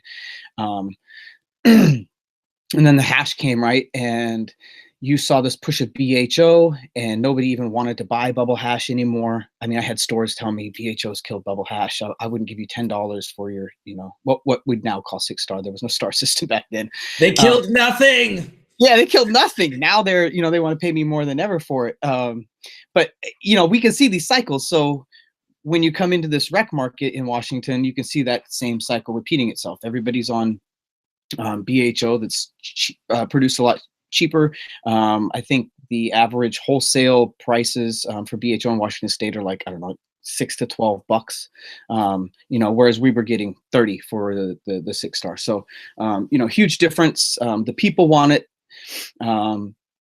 The system doesn't necessarily want it because the system wants to reward high production, that kind of stuff. And that's just, the way that it's set up. They're overtaxing it. And, we see the same mistakes playing out in a lot of different markets. So it's kind of in a weird spot here in Washington, but, we know where the people want to go that are consuming, and we know where the people want to go that are trying to, make a living off of this. And it's really tough for grassroots guys, especially in Washington State. I don't know the laws in other places, but in Washington State, I couldn't bring any of my own money into this because it was black market money. So you're almost forced to partner with somebody, and that doesn't always work out. And it's really tough. We can get into that a little more later. My current situation is it's kind of up in the air right now. So I don't know that it's going to work out. Most likely not. But that'll lead to something else, another door opening up, and we'll go there. Exactly. For sure. If it doesn't work out, it will work out. Yeah, just stick with your heart. Stick with your heart. It'll lead you, your family. It'll lead you in the right direction. You have the quality and everything. And maybe you could tell us just a quick little bit about your genetics, because a lot of people have been, including ourselves, super impressed with the coffee. Beautiful strain. And the F3, amazing. the F4, and the whole alien vibe that's going on there. Like, it worked really good outdoors up here in British Columbia. It was really wonderful. I mean, it was light depth, but it was a phenomenal flavor. So maybe you can tell us a little bit about Worldwide Roots Genetics, and then we'll hear from a couple other people, Mark, Skunkman, and Craig, who came on. Awesome. Yeah, those plants really do work out well. We've had them grown. I've got a lot of good. My wife is from Big Island, so a lot of folks are growing coffee out on Big Island, and it works well in those climates. It's a very versatile plant. I got into breeding. There was an old timer on the forums, Lemon Hoko. Shout out Lemon Hoko. He holds a really incredible blueberry, and he's bred some really fun stuff with chem. And anyways, my dad was he bred chickens and hounds, and I was in a session with Mel, and he said, you should be breeding. You've got great genetics. You should be breeding these. And I'm like, I don't know. And so he talked me into it, kind of dragged me into it, really. And I got hooked. I mean, I got hooked, line and sinker. I had changed up my whole room on how I test things. And, I always thought it was really kind of shady when you go to buy seeds online and you see one picture of one plant and you're like, wow, that's beautiful. I'm gonna get those seeds, and that's what I'm gonna get. And then you get them, and that wasn't what it was. And I think, the market has evolved. People's understanding has evolved. People want to use different kinds of seeds to grow different kinds of crops. If you're a guerrilla grower, you might want, feminized stuff where you don't have to come out and check for sex. If you're growing indoor and you're just trying to find a mom. So, people are growing for different reasons, and we're kind of having a better understanding of what these different kind of seeds give us. If you're a breeder, you might want to BX something for selecting for a male to breed. So I just kind of got into it that way. And, at the time that I had gotten started, Mel had given me some seeds that had the alien genetic in it, the alien tech.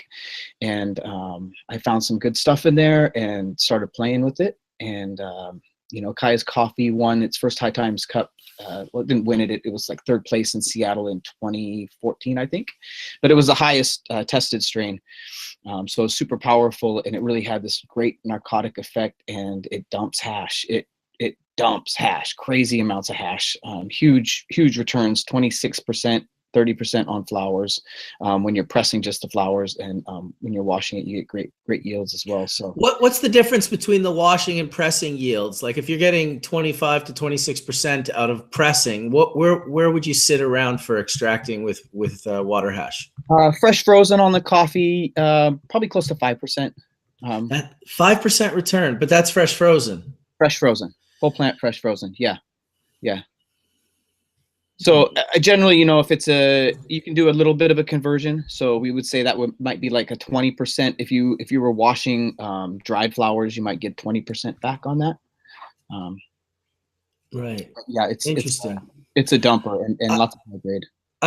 I'm always interested in the different yields from oil to water hash, and anyone can correct me if I'm wrong, but my theory is that, and I've recently posted a photo on Instagram that shows this fairly powerfully, like what material looks like after I wash it.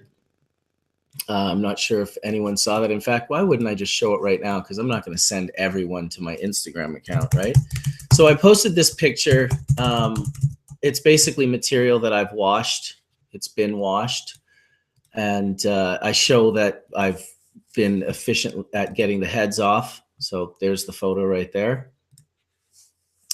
So that's those are basically all of the capitate stocked and all of the sessile stocked. Not all of them, but I'd say 90+%, maybe 95%. In this particular instance, it looks like it's 100%, except you can see one little amber trike there in the right of the leaf. But what I've noticed is that the difference between your yields from bubble hash to oil, for me at least, because I know my efficiency, because I check with a microscope of extraction, is that when you run it through a plant fat extraction or a solvent extraction or a rosin press or whatever, and you get that rest of that oil out, it seems to come from the third type of trichome, the bulbous, the one that sits on a single stipe cell, the one that doesn't easily break off through mechanical screen separations or water extractions. And so I'm always interested, if that's the case, you know, to know what the percentage, you know, right, you just mentioned it was potentially 6% of the yield is sitting in those bulbous trichomes. And that's also a unique way to be able to separate them out when you press them into rosin. And I always said this to the oil guys that we were, I guess, back in the day, it was almost like arguing, because I was the water hash guy and they were the BHO guys. And so they would be saying like, oh yeah, we get a way nicer product. And I'm like, yeah, but you know, like maybe it would be nicer if you actually isolated your glands first and then made oil with that, you know, rather than taking, because for me, I was never a fan, at least for inhaling or vaporizing or smoking, bulbous heads, like extracting just bulbous heads out, which you can do by running some water hash and then taking that material and doing an oil extraction or a rosin press or a fat plat extraction press, or you can find out what your ratio is of how much resin. Now, of course, if you were inefficient in your mixing, this would be altered in your data, because if you weren't extracting all of the glandular trichome heads from the capitate and the sessles, then obviously the data would be no good. But from what I've seen, it's anywhere between 6 and 15%. The differences between how much those bulbous heads can weigh. Because some plants that I photograph, they're literally on every leaf. Like every fan leaf just has bulbous heads stuck all along. And they're very, very small. You don't really see them with the naked eye the same way you see the little ones that the capitate stalks and the capitate sessles that stand up tall. So, and yeah. Marcus, yes. If the material's fresh frozen, then it's hard to, by weight, to compare that to dry sift or yields or even BHO yields, depending on what the material that you started with is. Yeah, I mean, unless you can do, you know, I've always divided by either 4 or 5. I've seen most material come out at a division of 4, but there is some that happens to divide by 5, meaning when I, you know, dry 100 grams of it, I get 20 grams instead of 25 grams. And I've always... Do you feel that the fresh frozen has any extra intrinsic moisture inside the resin head? Yeah, absolutely. I think that it's just like dry sift trying to wet wash with, you know, sift that still has moisture content in the wax membrane of the head. It's when I use fresh frozen, and the terpene content is much higher too, which tends to sort of butter out the resin sometimes, depending on what terpenes are there. But yeah, I've definitely seen that has been seen by me for sure. I agree. We'll bring some coffee over for you to play around with, Marcus. How do you like that one?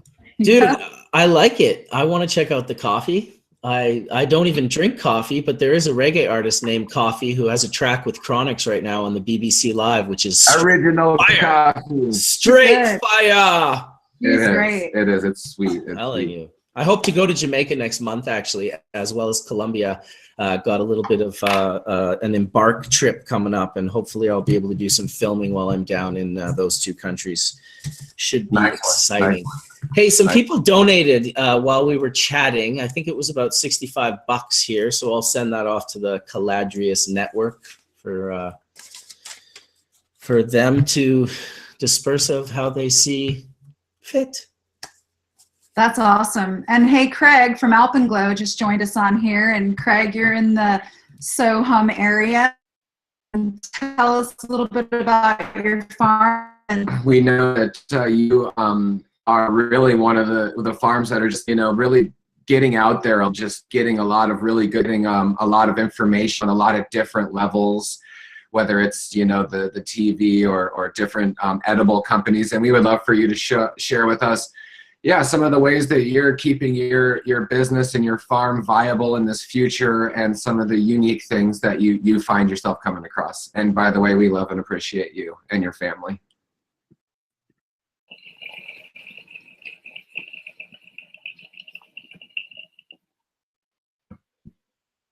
Man, I love the timing of that. I'm so glad nobody spoke, because right as you finished, Sam hit his bong, his Swiss perk, if I heard correctly, and just it put the camera right on the little Sam I had Ianto. my microphone off.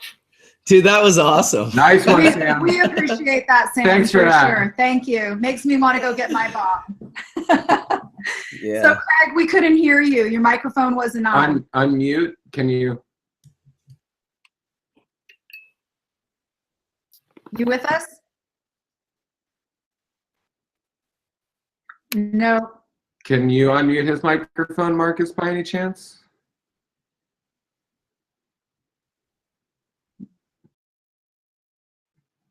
Right now. And Marcus, we actually can't hear you either. Oh, because I got my mic muted. I'm typing all the time, and I don't want to be doing too much of that. So that's cool. Well, if Craig can get unmuted, we'll hear from him. If he puts his mouse on the top of the, like where I am right now, and clicks it, then the bar on top will open with the phone and the cog and the Wi-Fi and the camera, microphone, and the person symbol. And he can just go into the microphone symbol and click that, and that will unmute it. It's always nice to let people know how to do these things. It's sometimes difficult. Hopefully it works out for him. I was the one that muted his mic when he came in because he was moving his screen and someone was talking. But these are the technical difficulties we deal with on a daily basis here on Hash Church. It happens. So maybe we'll just move over. I had a quick question unless Mark, Mark Scialdone, what's happening with you in your neck of the woods? Let's hear something from your wonderfulness. My friend. Everybody. Sorry about all the noise. I'm waiting for a flight in Philadelphia. A lot of noise here. It probably doesn't sound very good, but can you hear me? Yeah, we can hear you and all the noise. It's okay. And all the noise. Are you coming back from fish or something?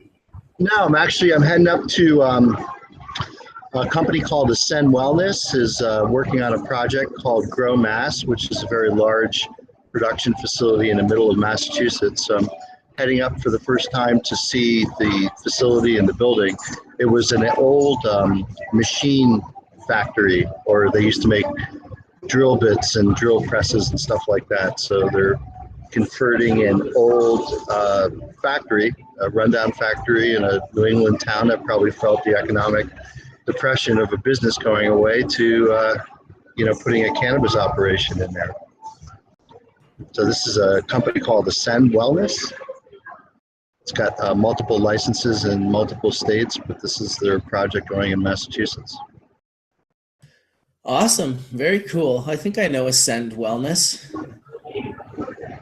Yeah, they have a couple different operations. I think you can Google them. I think they actually have a website. That's why I'm always interested, Marcus, when I see pictures of you working on the whole scale-up issue that you were talking earlier. I mean, a lot of things work on small artisan scale, but you really find out how scalable these things are when you go to make several hundred kilos or 1,000 kilos of material is different than making a few kilos or a couple grams, right? Yes, correct. That is it. That is what I'm in the middle of dealing with right now with my new company, Embark.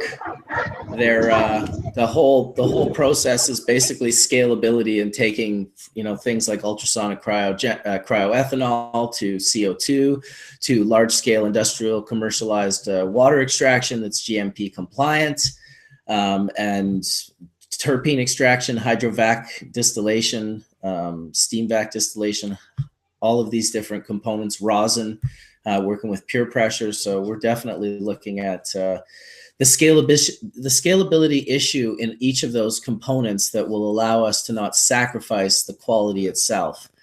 That being said, you know, there's only so much quality. That I really think that one of our biggest steps that we need to take in this whole, because everyone preaches the whole like, oh, we gotta, you know, you gotta boycott the LPs and buy from the micro farmer and stuff. It's like, listen, I support that. I just want everyone to be like on the same.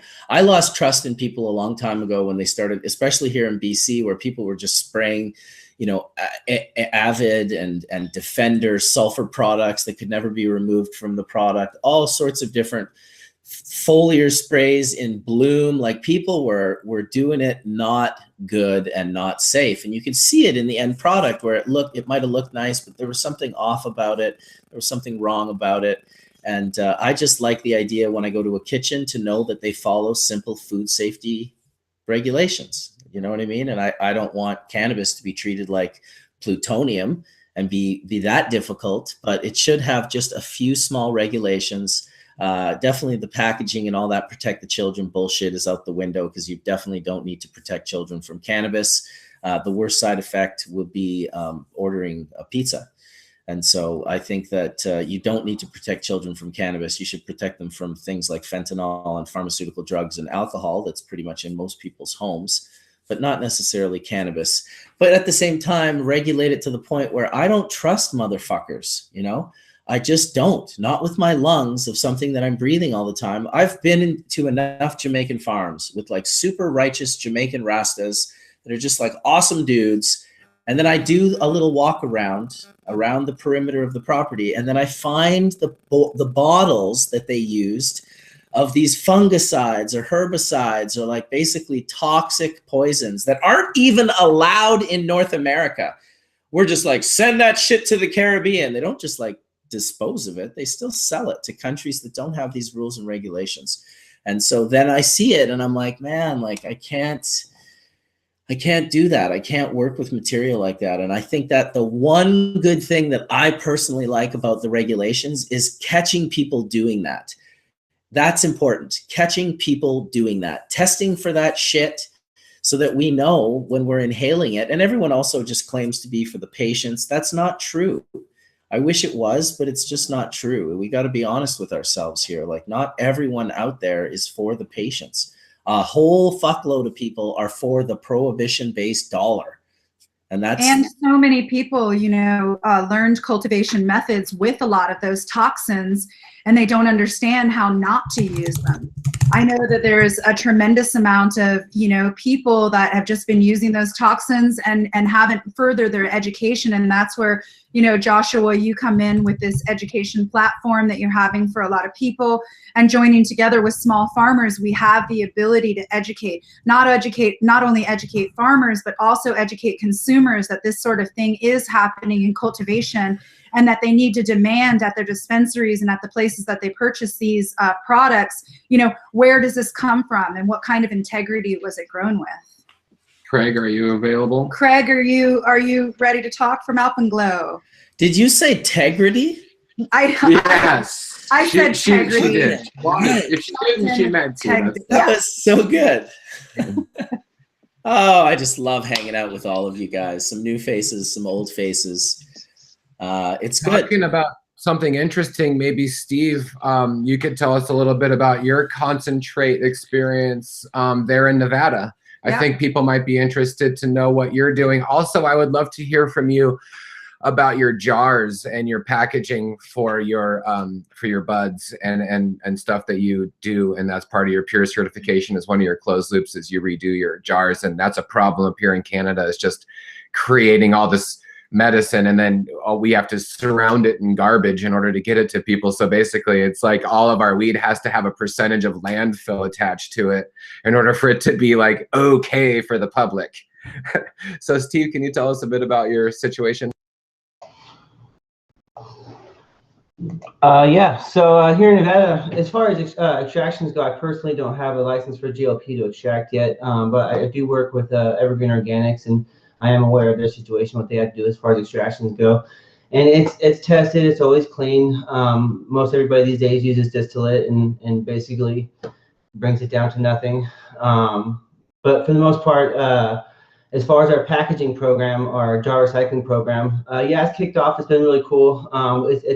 It's not only a way to recycle our jars back into production, but it just kind of distills this recycling mindset in our consumers, so that they save these jars and may reuse them with other flour or other purposes. Some people send us pictures of them making candles out of them and putting coins in them and just doing all kinds of crazy things with them. And it's still, a way to recycle it.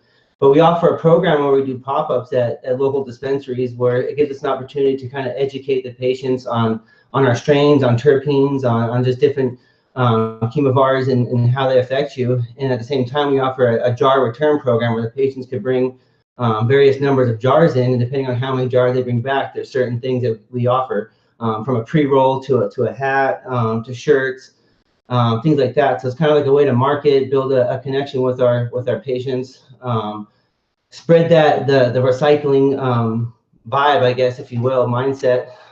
It's just something cool that we can give back. And it's DEM Pure certifiable, so it's one of the things I recommend most people should look into. Packaging in the regulated market gets expensive. Last thing, I personally don't like buying flour in plastic bags that dries out no matter how long it sits on the shelf.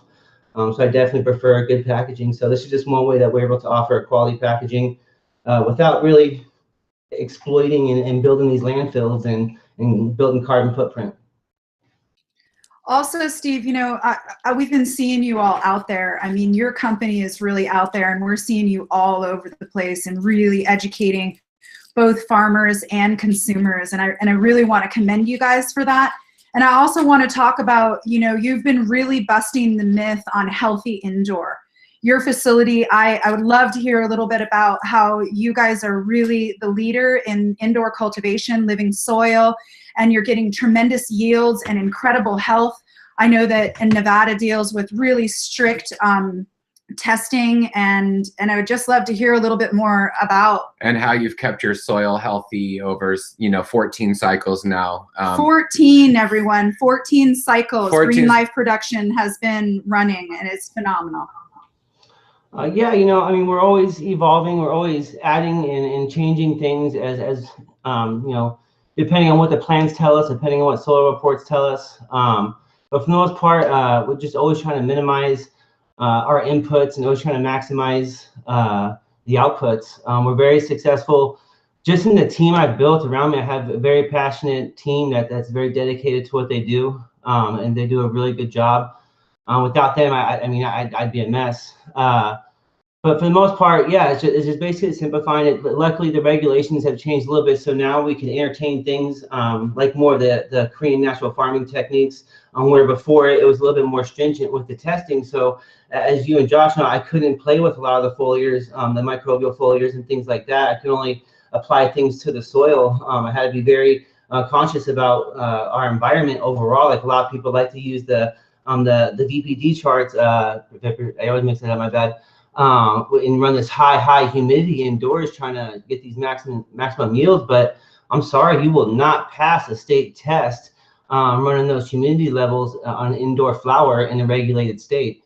So we've had this learning curve, and we've dabbled with a little bit of everything. And it's been fun, and you guys have been there with me the whole time, to help me. And every time we have an incident, we always keep you guys informed. recently had a bulb actually explode and almost burn a whole room down. It definitely ruined the whole room, but that's one thing I definitely informed you guys about, so you guys can definitely let DEM Pure farmers know that this HID bulbs definitely have some issues. We got to be careful using them and how we build these rooms when using this type of technology. But anyways, beyond that, yeah, it's been hard. It's been working. But yeah, indoor cultivation in some states is definitely a good thing. In some states, it's definitely silly. But yeah, here in Nevada, we make it work. Yeah, I've been blessed. Crop loss is a real thing when you farm. That's just a fact. Whatever you farm, if you farm something, crop loss is going to be a possibility. And it always kind of made me laugh when I looked at all these sort of business proposals for these LPs in Canada. None of them in any of their decks had crop loss as something that can happen. It just wasn't a part of their deck. They had all these great numbers. You could make this, you could do that, and it all worked out. And it was just like, are you taking into account crop loss? Because it's kind of a real thing, as we've seen recently with Canopy losing the whole crop. Now, I don't think they lost it for the reason that people think they lost it. I think they lost it because they did not get a particular license that they needed for processing that crop. And so it ended up just sitting there, not getting harvested, not going anywhere, and drying up and dying. But it was definitely a horrific sight to behold. What was that? And how are you feeling about your LEDs, and where do you think that LED technology is nowadays? Because part of being a conscious indoor farmer is energy, uptake, and LEDs are definitely one of the things that can bring your all around energy output down. How are you feeling about LEDs now, and what are some of the companies you think are making good ones? Yeah, I mean, we've been running LEDs for almost 4 years now. Huge fan of LEDs. They're definitely different as far as not only how you build your grow room around them, but as how you actually train and your plants and grow your plants underneath them. The energy efficiency is what it is. It's usually 50% less than what an HID would be. You don't quite get the savings on the HVAC side, because what you lack in cooling, you're still going to have to dehumidify the air in an indoor grow. So you're still going to need tonnage to pull that moisture out, regardless of what you're doing, cooling it or not. But for the most part, LEDs, it's a learning curve. Like recently had a big breakthrough. We had some photo bleaching with some of our older LEDs. I've been chasing that problem for a long time, trying several different brands out. The older heavy red LEDs definitely cause photo bleaching. I recently discovered, I read a book and saw some things about leaf surface temperature. Basically, as long as you bring your leaf surface temperature up, you can minimize the photo bleaching, even with the old red LEDs. But for the most part, definitely the full spectrum, like what the Fluence is using, and everybody's basically following, is definitely the spectrum to be playing with. I know Illumitech, I'm testing them versus Fluence right now. I'm also working with a company from Las Vegas. I've worked with several others. And yeah, the full spectrum, it is a beautiful, beautiful lights to work with. They're very easy on the eyes. The plants seem to love them. Our yield, I'm getting organically indoors. On average, about 1.5 pounds of 4x4, with minimal inputs. I went through kind of a minimal input only compost phase for a while. Now I'm starting to work with some SSTs again and things of that nature. But for the most part, minimal inputs, maximum output, in my opinion. Some trains up to 2 pounds. Do you notice a difference, not in vegetative weights, but in yields of resin? Resin, I can't say so. In our Las Vegas facility, we run HID, and we have some pretty frosty flower, but definitely terpenes. I feel like they're definitely more flavorful, no matter what our cure process is. My prompt facility definitely always tastes better than my Las Vegas facility. And I feel like certain terpenes are a little more volatile to heat and stress. They gas out. So I think our prompt facility definitely tastes a lot smoother due to that. That's the only thing I can really point to that would. I haven't seen LED yet produce the resin content that an HPS can produce. I want to. I've definitely seen some impressive things from LED lights, half the amperage, you know, half the lights in the room, same yields vegetatively. But I'm not sure about the resin yet. I'm not sure that I've seen. And here's another interesting fact. I get that maybe a hotter room would potentially be thought of to have less terpenes. Yet, why is it, and Skunkman Sam, maybe you can speak on this, why is all the tastiest herb I've ever tasted come out of an exotic farm somewhere in Jamaica or another hot country where it's so hot, like for 10 hours or 12 hours, this plant is just under the tropical sun beating down on it in a way that you just think, how could there be any terpenes in that thing left in those temperatures consistently all day, every day? Yet some of the nicest hash I've ever made was from that country. The most terp-rich product I've pretty much smoked came from an outdoor field that was very, very, very hot. Any idea, Sam? I don't know really what to say exactly, because it would have been nice to have a clone of that same plant that was grown under light or in a greenhouse protected, to see would it have been even higher in terpene than right. Yeah, I do agree that I like the taste of tropical ganja, but I prefer the resin even better. Yeah, of course. You know, that leads us into something that we think would be really valuable. There is a thing called the grow off that's happening in Northern California, and it's happening in Colorado, and it's really interesting because they take is that from the grow off there, Craig? They took one clone and gave it out to all different farmers, and they're doing a contest on cannabinoids and terpenes. And I think it would be really wonderful to take that one step further and get soil tests from that, so that we could, and also get a list of the inputs that went into it, because I think it would be incredibly valuable to be able to test the soil, the inputs, and then in comparison with the cannabinoids and terpenes. So Josh and I are partnering with Ethan Russo right now and asking just these questions. You know, what is the difference between all of these different types of growing mediums, different areas that are growing? So we're going to take the top winners in that grow off, and we're going to ask them a lot of multiple questions on where it was grown, how it was grown, what kind of mediums that you utilized, you know, what kind of teas did you use? Did you have it, you know, in a greenhouse, light depth, and really maybe try to get, you know, some more information from it. And what are some of the insights you have on that, Sam? Because we know that you have, you know, the most experience out of anyone probably on just, you know, being able to work with, say, a clone in many different environments. Well, of course, you need all the environmental conditions, you know, whether it's high humidity, low humidity daily, along with the photo periods, the temperatures, all those kinds of questions, the water source. And most people don't grow in native soils, so in theory, you could even get the growers to use all the same soil if you're just trying to test the growers. But if you're trying to test what makes cannabis better, then you probably want differences so that you can find one that's better. Yeah, I think that would be the idea, you know, is to say, you know, people always said, oh, the organic, it tastes better, or, you know, that's, you know, all this stuff. And I think it's because the microorganisms in the soil. And I think that you made a good point with the atmosphere and stuff.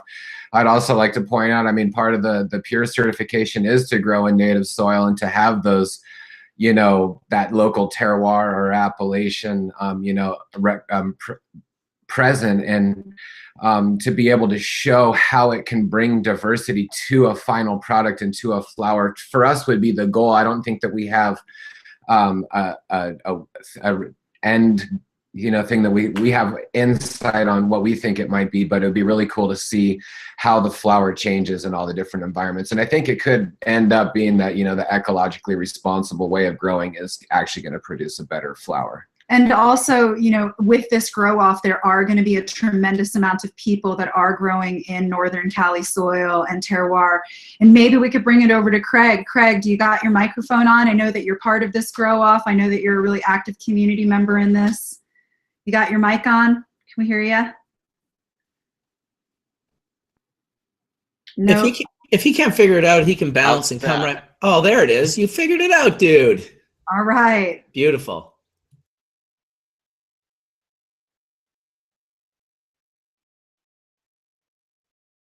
I have nothing. We can hear you. Oh, Your mic is on. Fantastic. Yeah. I don't know if any of you guys know me, but yeah, I'm Craig from Alpenglow, and I've been up here in Humboldt County for about 27, 28 years and done it every way possible. You know, from growing under the trees all the way through the whole gamut of Proposition 215 in the front yard to where we're at now with state temporary permits. But yeah, about 3 years ago, we realized we could come out of the green closet and engage with Josh and Kelly and all these other minds out there, BioVortex and High Tide Permaculture, and all these folks, and gather this knowledge and kind of put a glossary list to a lot of these practices that we already had. So now that brings us to really engaging into what we would define our terroir and our appellation. And we're going to great lengths now to promote our Benbow appellation. And it really, you know, there is a reason why Southern Humboldt and the Emerald Triangle has been on the map, on the global map for so long. And that is our terroir appellation, our climate. It's this region that, like no other, we get the cool nights, we get the scorching hot days like you guys were talking about earlier, like in those tropical places, and it just brings out the terpenes, and it goes beyond just the growing and the growing season, but our curing season as well. We're using minimal technology, I guess, or environmental controls to even finish off our product. We're letting the dry air of the day come through our buildings and dry and cure. And then if it comes to the other level, we can open up some doors or windows and bring in some of that moist ocean air at night to kind of bring a nice balance and do a nice cure. And yeah, we are engaging deep into bringing our native terroir even into our greenhouses. We're gathering forest humus and our local fractured shale that spills off our steep mountainsides here. And we're bringing all that into our greenhouses, building hugel beds in our greenhouses. And even our greenhouses, you know, it's not like you're going to think a greenhouse in BC or Northern Washington. These are just essentially a cover with the doors rolled up, the sidewalls all rolled up, and it's really just a way for our light depth cover not to drop dust or soil onto the canopy of the plant. They're really open air, and we're able to still pull off 2 to 3 light depth runs that way. We prefer 2 because that third doesn't really work so good.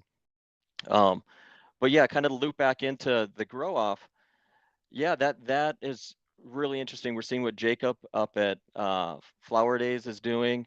He in our local area, I think, is pushing it as hard as can be, them and Moon Gazers, with really maximum amount of closed loops. It's pretty mind-blowing what those guys are doing just straight off their farms.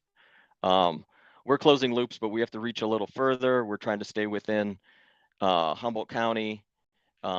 And then if we have to reach, we'll reach as far as like Petaluma for some of our chicken inputs if we need them. But yeah, we're really trying to work with what we have here. And we did have 2 plants in the grow off.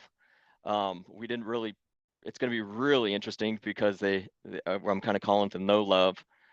They were kind of really not a priority. We were so busy with some of these other nuances of the summer of permitting and re-permitting and chasing that legal market. We had it in California. You know, I don't want to go off too far into this, but it's a lot of what the story is and the plight of the small farmer right now. They gave us a temporary permit we planted our seeds, we got going, and that temporary permit expires by the time we were ready to harvest. So instead of having a seed to sale temporary permit, it was just for 3 months. They didn't really think that through. We got the airplanes up in the air and then they shut down the runways. So we were kind of locked out of the legal market for a little while until we could shuffle some more paperwork. Yeah, maybe you guys lead me into if you guys have some other questions or so, but what are some of the things with the grow off that they've given out the clone, and then what's the process after harvest with that? Yeah, so I haven't engaged beyond that. I have an email waiting right now to get probably the lab paperwork in line and transport documents and so forth. But ours is still curing. We do this whole curing room setup where we've had ours down for about 3-4 weeks. So in my mind, it's almost ready. I like to get it 4 to 8, man, preferably 3-4 month cure personally, but I'm gonna try to hold on to that on the farm as long as I can before I get it off to the lab. Nice one. And another question I think is really interesting is just some of the, the exposure you've been able to get on your farm in order to get your name out there, in order to be able to, have sales and all that. That's kind of difficult for all of us. I think all of us, we try and put a lot into our farm, but then we're also realizing how much, bringing your name forward is going to mean something in the future. And so how did it go with the chocolate company, and what are some of the other things that you've done? You've done some of the TV work, and tell us a little bit about what you're doing on that. What we focus on, we don't really focus on promoting Alpenglow specifically. We focus on promoting our region. We look at promoting the DEM Pure. The DEM Pure certification weighs so heavy in these new markets. We didn't really realize the value of it at the beginning, other than an emotional and a feel-good value to know that we're doing right and it's been recognized after all these years. So that feels really good. But literally now, it's whether it's a retail partner at Soulful down in Sebastopol, Eli, he sources primarily from DEM Pure farmers or bio it slipped my mind for a minute. Biodynamic farmers. Biodynamic, thank you. Yeah. But yeah, so between Eli and then having that DEM Pure seal is so valuable as time goes on. And the chocolate company found us through that same process. And we go live on Instagram. We're just walking around our garden. We're putting our hands in our soil. We're just holding up worms and just showing the process, and having the public have a intimate relationship with our soil, even though they're in Missouri. And we had guys from Philly stalk me on Instagram, and I held them off as long as I could. I sent them to Soulful. They sent me pictures of them smoking joints outside their rental car, and then 2 months later, they found their way up to our farm. So people are really interested, and really the pathway consumer really wants to know how their medicine is grown. And I think the Humboldt and the Emerald Triangle, we have so many farmers that have best practices, but there's been so much negative press around trespass grows specifically, and a lot of the folks that showed up here that didn't have those deeper roots and the care for the land. So as we show that, the consumer is just reaching for it as well. It's almost like we have to just give ourselves time. And I think that, I think Marcus feels this way. I think we do too. We're up here in Canada, we're looking at this market. We're listening to all the stories in Washington, Oregon, all these different places. Actually, we haven't heard from the Snodgrasses yet. They were going to maybe come on. They're going to try to get down on in Oregon. But anyway, it's extremely difficult. And I think that, that's where we totally agree with what Marcus said in the beginning. And it's just, it's in every state you're landlocked. You know, you're almost in California, and from what Wade was saying, is that you're almost landlocked in each county, and you have an island in every county in California. And I feel in my heart, me and Kelly have always thought this, you know, I think that we just need to stay in business and continue our mission, you know, over the next few years, because I just want to believe that it's gonna open up, you know, that everyone in this, people in America are gonna be able to sell to anyone in America, and then the world, because we are seeing that here in Canada. We are talking to licensed producers, and we've had lots of meetings, and they have the ability to sell to 30 different countries, you know, on a medicinal level with certain products. So we are seeing the light, you know, in a sense, and I feel like it's worth us putting in this effort, even though it feels, you know, a little bit like joining forces with something I won't say. Something really large. And I think that it's really important too, you know, it's like we're looking at this as if you look at it at a holistic level, then you have to have integrity for your business, you have to have it for your community, you have to have it to the plant, and also, you know, to your bank account, and how is it that you can continue moving forward. And I think that, you know, if we are able to fill all of those different facets, which so many of you here today on the panel are doing, and you're having incredible success with that.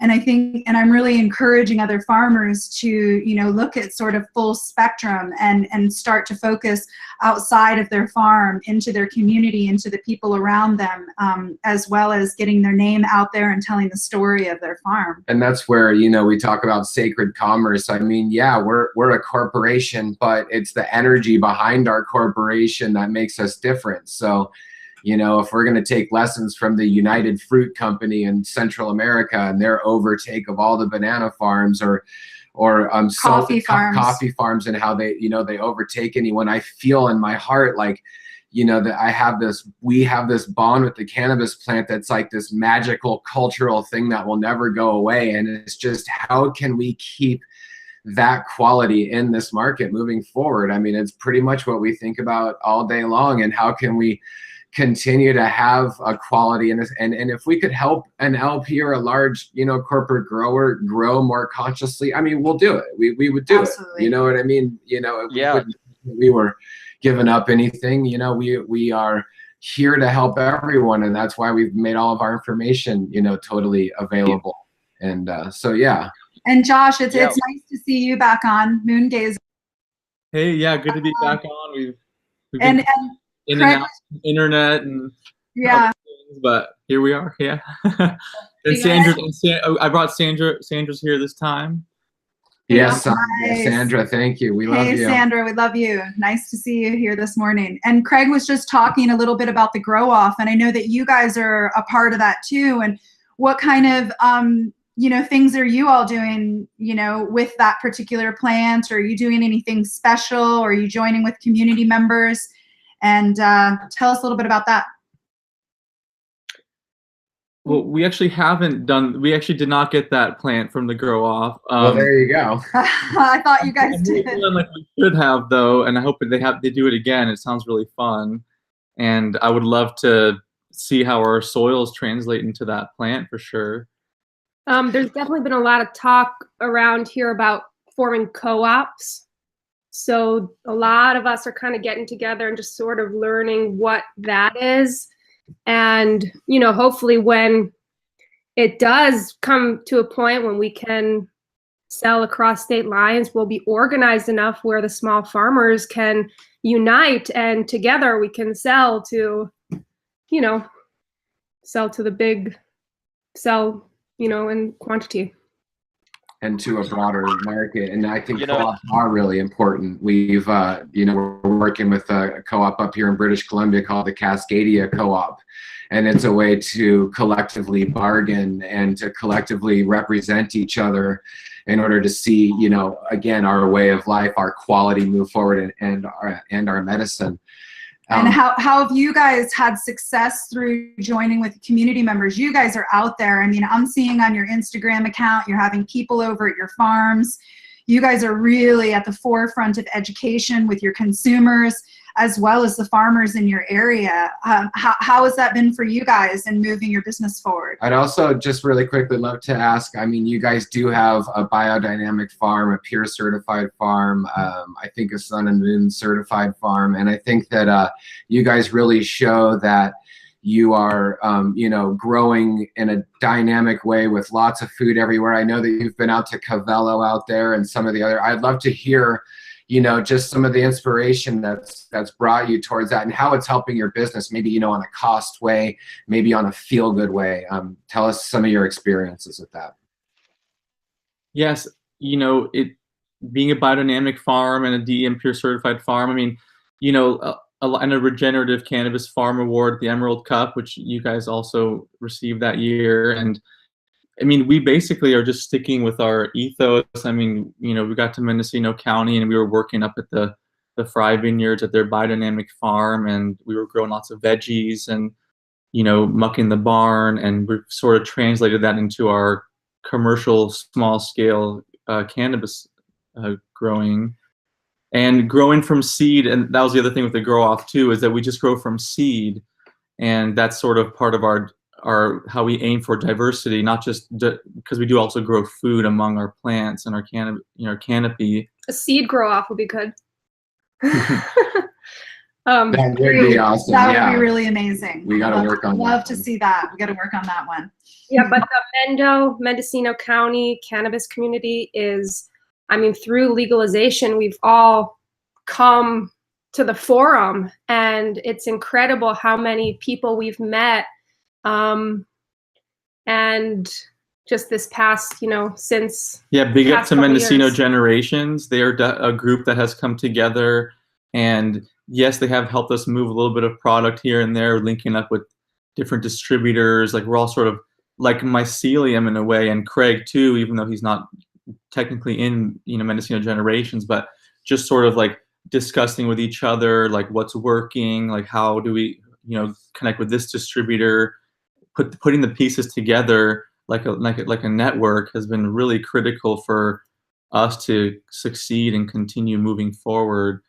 And also, so Mendocino Generations also has put on these workshops where we could educate other farmers in our group so that we can influence them and show them that, you know, we can also farm this way, we can cut our costs and grow really high quality cannabis. And that has been really amazing. And then the DEM Pure certification, again, has helped us link up with other farmers too, because we go out to their farms and we check them out and we just connect, and that's our community for you know, sure. Smoke a doobie and see, oh, these guys are our tribe out here, you know, these guys are you know, we're connected.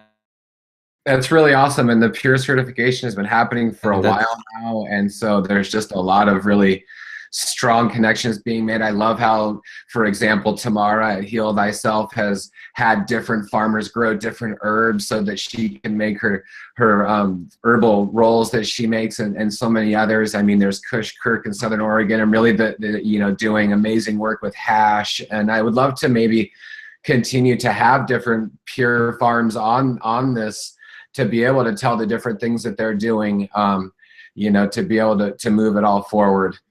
There you go. Craig's got some good. Craig, that looks pretty beautiful. Is that your coyote blue?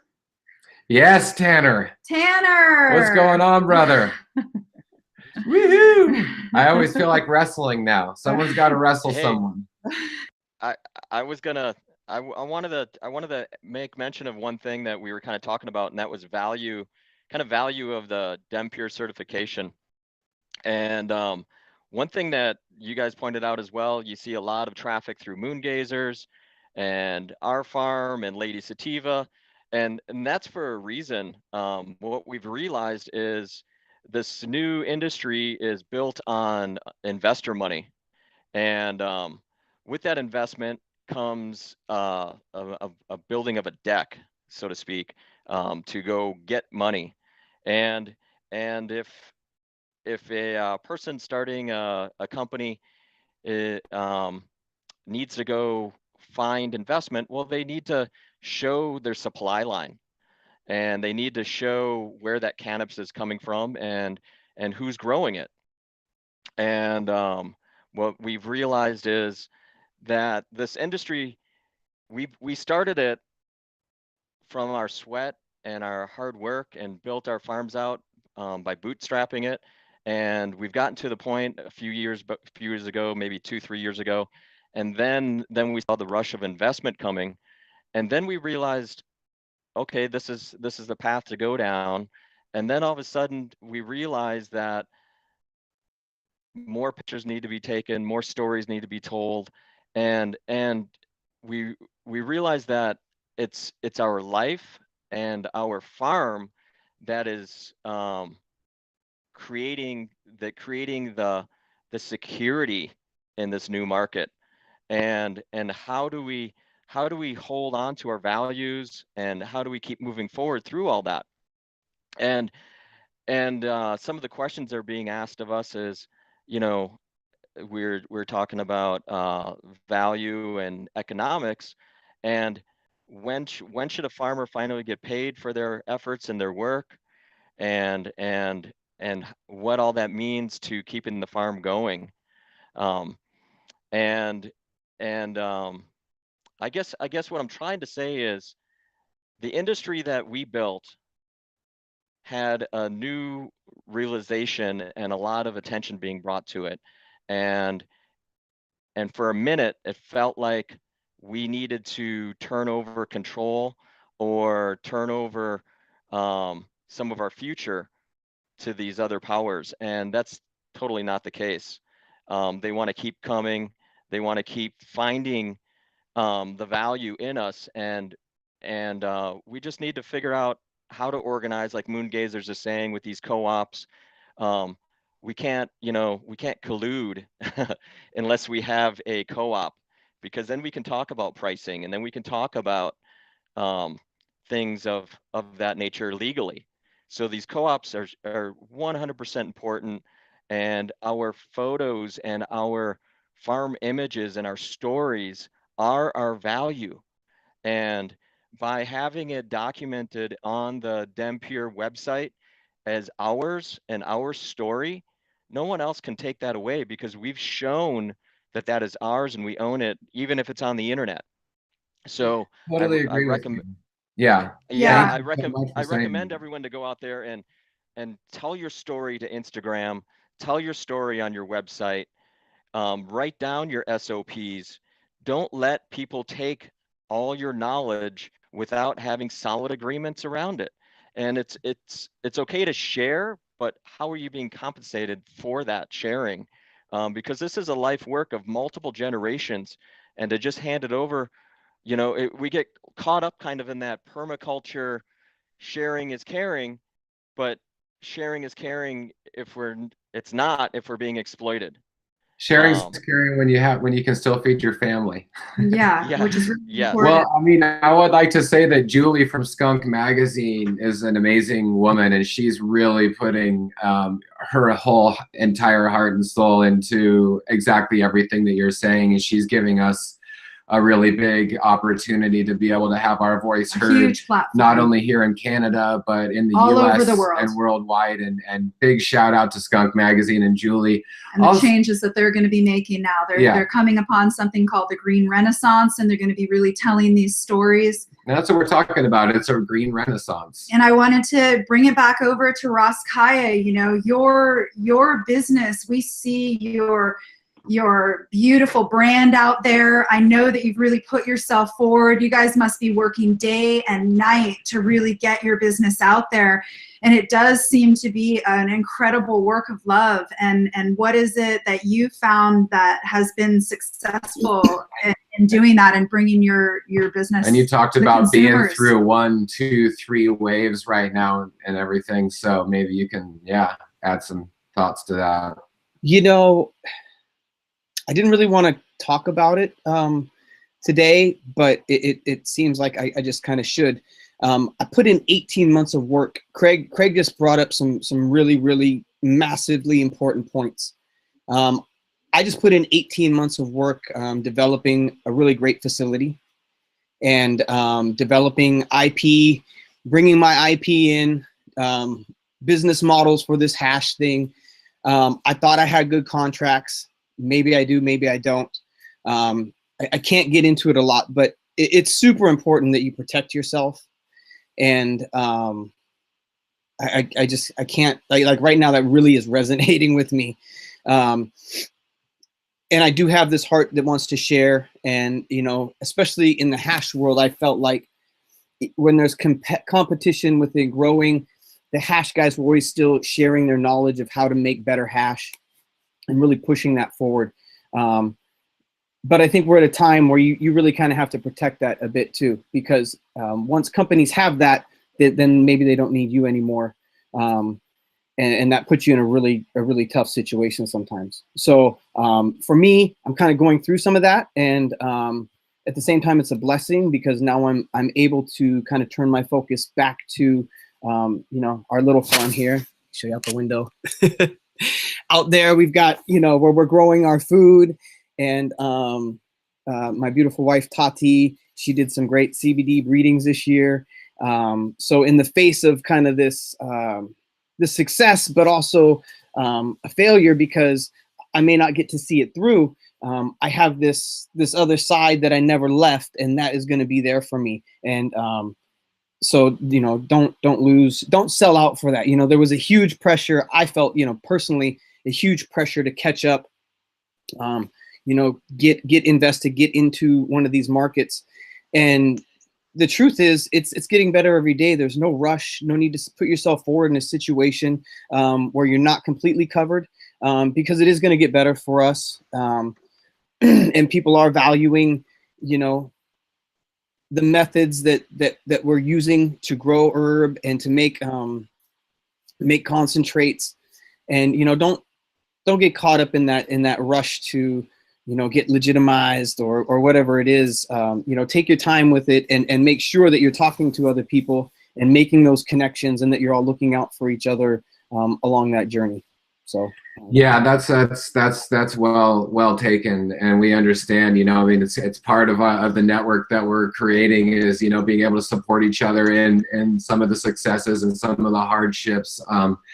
You know, it's one thing that you have is that you can never take away is your experience and being able to know that you can do something. So that's something you'll always have, and that's really important. And I think just being able to stay, you know, adaptogenic, you know, is a really important quality. And you know, we're going to have to go through some different things. I know Marcus is even, you know, putting a lot into his future, and that future is still, you know, unfolding at this moment and everything. So it's, you know, I think being able to have, you know, not outdo yourself, not run too far into the hype. One of the things we joke around and say is don't believe the hype, believe the hyphae. Mm-hmm. You know, like maybe we just got to keep it in the hyphae, you know, and the family, like, look how beautiful this is, you know, and stick food. That's another thing about the farming. You know, we've tried to diversify the cannabis farms, you know, to say, hey, what about some, you know, other added products on the farm? You know, what else can we grow that is also really, you know, maybe we're all of a sudden we're all growing ginseng, you know, who knows what it is. And even in the herbal market, there's herbal farmers out there with echinacea and different things, and even their markets have dropped out, you know, in the course of things. So we're just probably going to continue to move forward with the idea that everything's going to work out, because we have this like love bomb that just like can't be put out, you know, and we're starting to work. And I think Marcus, you might know Martin over in Belfast in Ireland. We're starting to work with the Hemp Kitchen and some really awesome families over in Ireland. Martin Gillis. Yes. Big up to Martin and all of Ireland. I know Martin. I think those guys are working. Those guys are working really hard in Ireland to become legalized and to bring hemp forward, and they're doing it in a real community way. They're joining together, and you know they're stepping out. Marcus, your mic is on there.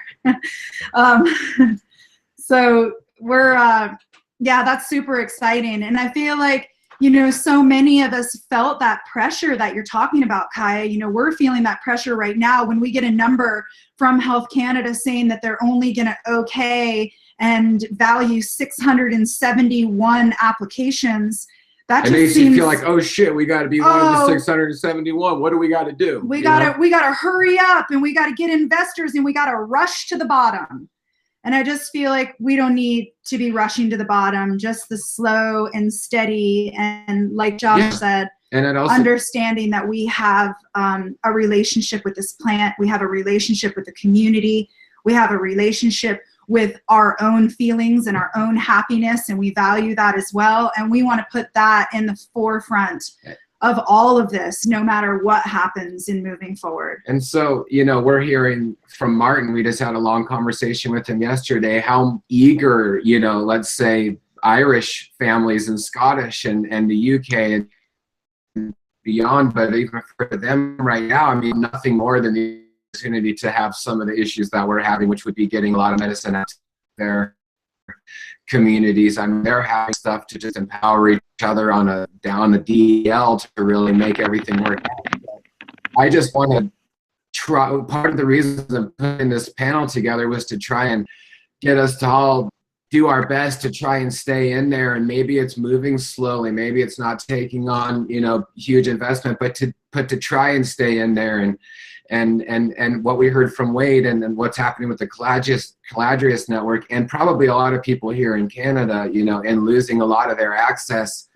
Let's just say, I hope it's a short time, and let's do all we can to, you know, continue that medicine output. And I wanted to ask you, Sam, as well, you know, you've been in and out of so many different types of industries, and the ups and the downs, and the international, whether it's in Europe or whether it's in California, or on, and people have probably, you know, gone down the toilet, and then other people have risen to the top. Are you seeing that there's sort of a straight line on what can define how people are becoming successful in this industry and moving forward? Well, to be honest, I expected when marijuana became fully legal and taxed and regulated, which I fought for most of my life,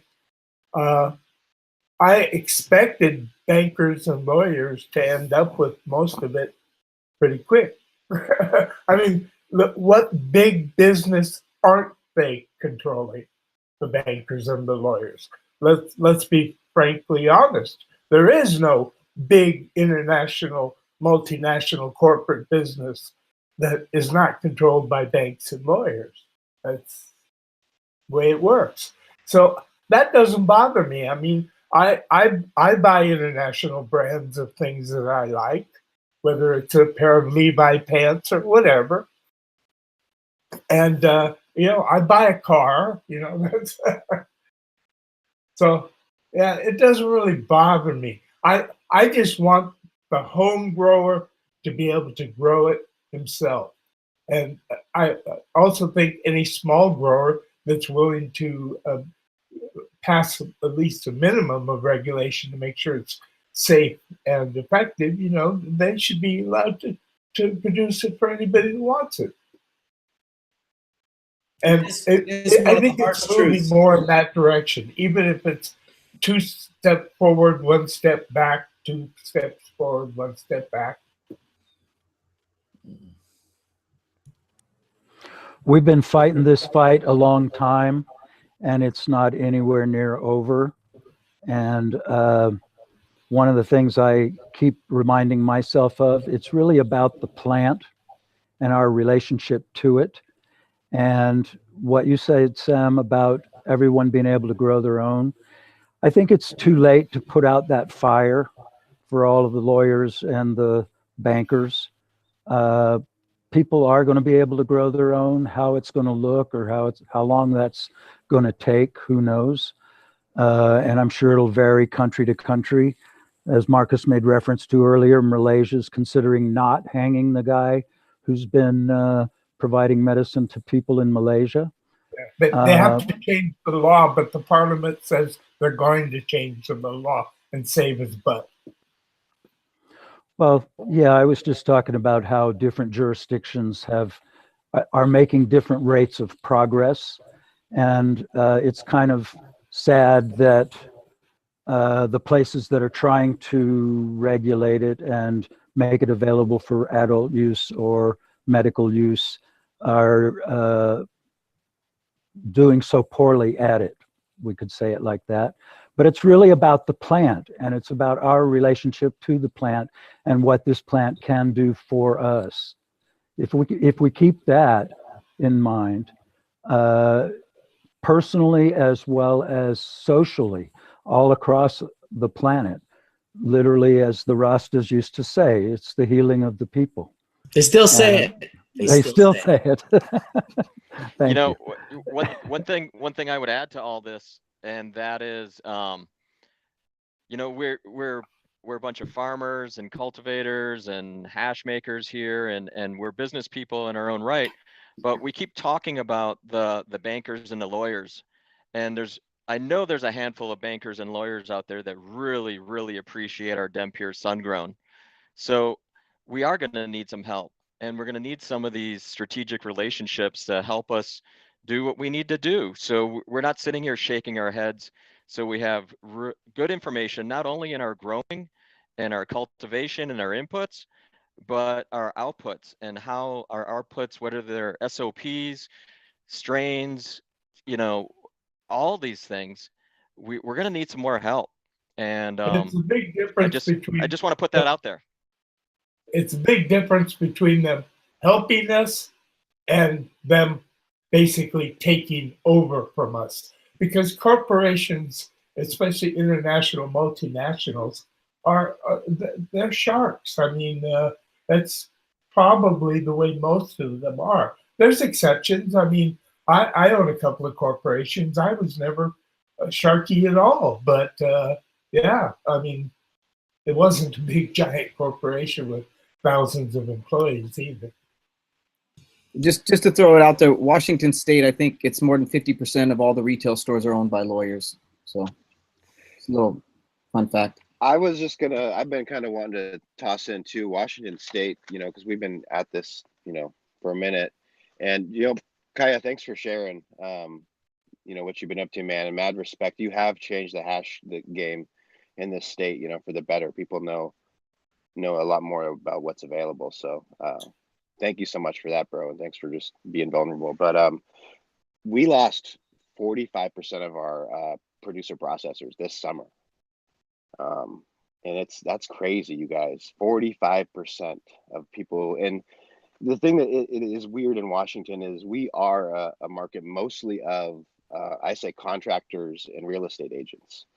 And a lot of those people threw in their retirements and started this business in 2014, and they lost it all. And they're real people. They may not have been cannabis people for the last 25 years, but they, you know, are real people. And yeah, I'm just trying to say we're going through that shift, and then I really just echo that message that Josh and Kelly were saying. They said it last January, like, hold tight, you know, start growing veggies, start doing whatever you can do to hold on to your business. And I'm doing that. I'm holding on, you know, just by the threads. And I'm just a soul guy. Like I'm started hashtagging it now. Like I'm a farmer of one. Like, you know, I'm gonna grow what I can grow and sell what I can grow and take care of my family. And I don't know.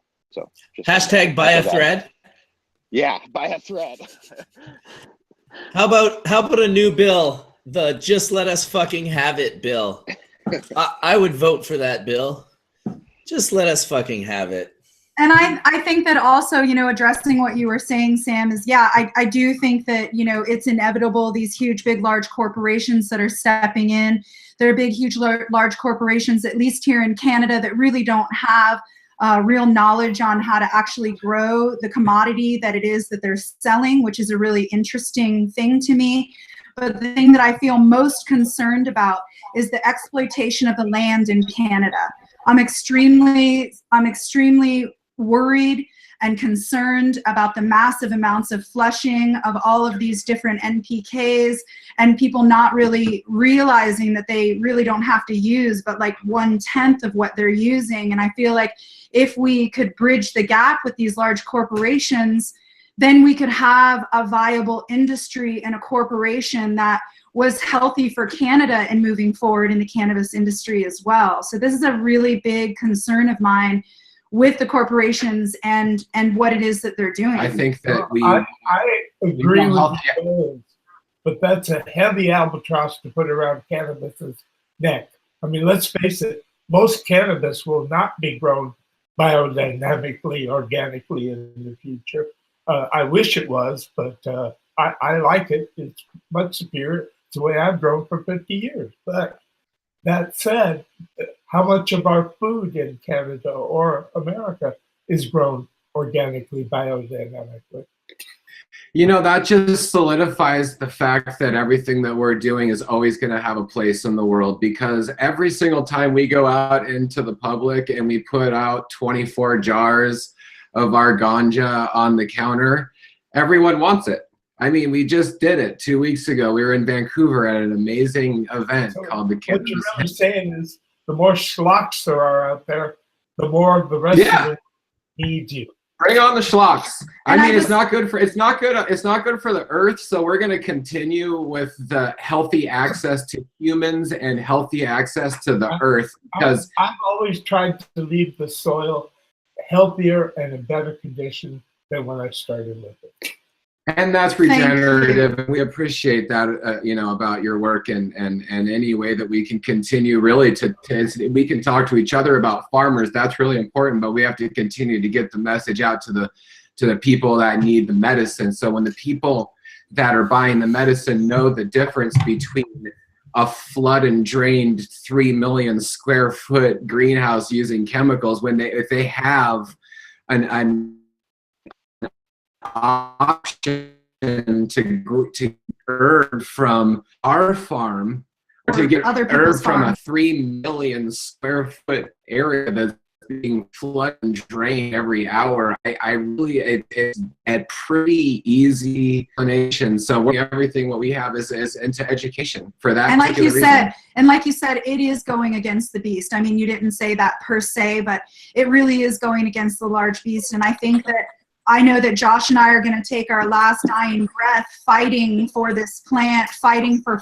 access, healthy access, not just access to patients, but healthy access to patients and healthy environment in which to grow in. I feel like it's a worthy thing to fight for. And it's another fight is midwifery. We won't get into it, but home birth and breastfeeding, and that's a human right that's being attacked, you know, across the world too. So we don't see a difference really in the fight. So really, we're just earth warriors that really our last breath is going to be, you know, save the plant, save the human, do something for the soil, you know, go hug someone. You know, I delivered my first child myself at home. Yeah. Oh, I bet your wife was there. Come to think of it, yes, she was. Nice. I also helped deliver my first 2 children at home as well. Yeah. And that's our last boy in the truck.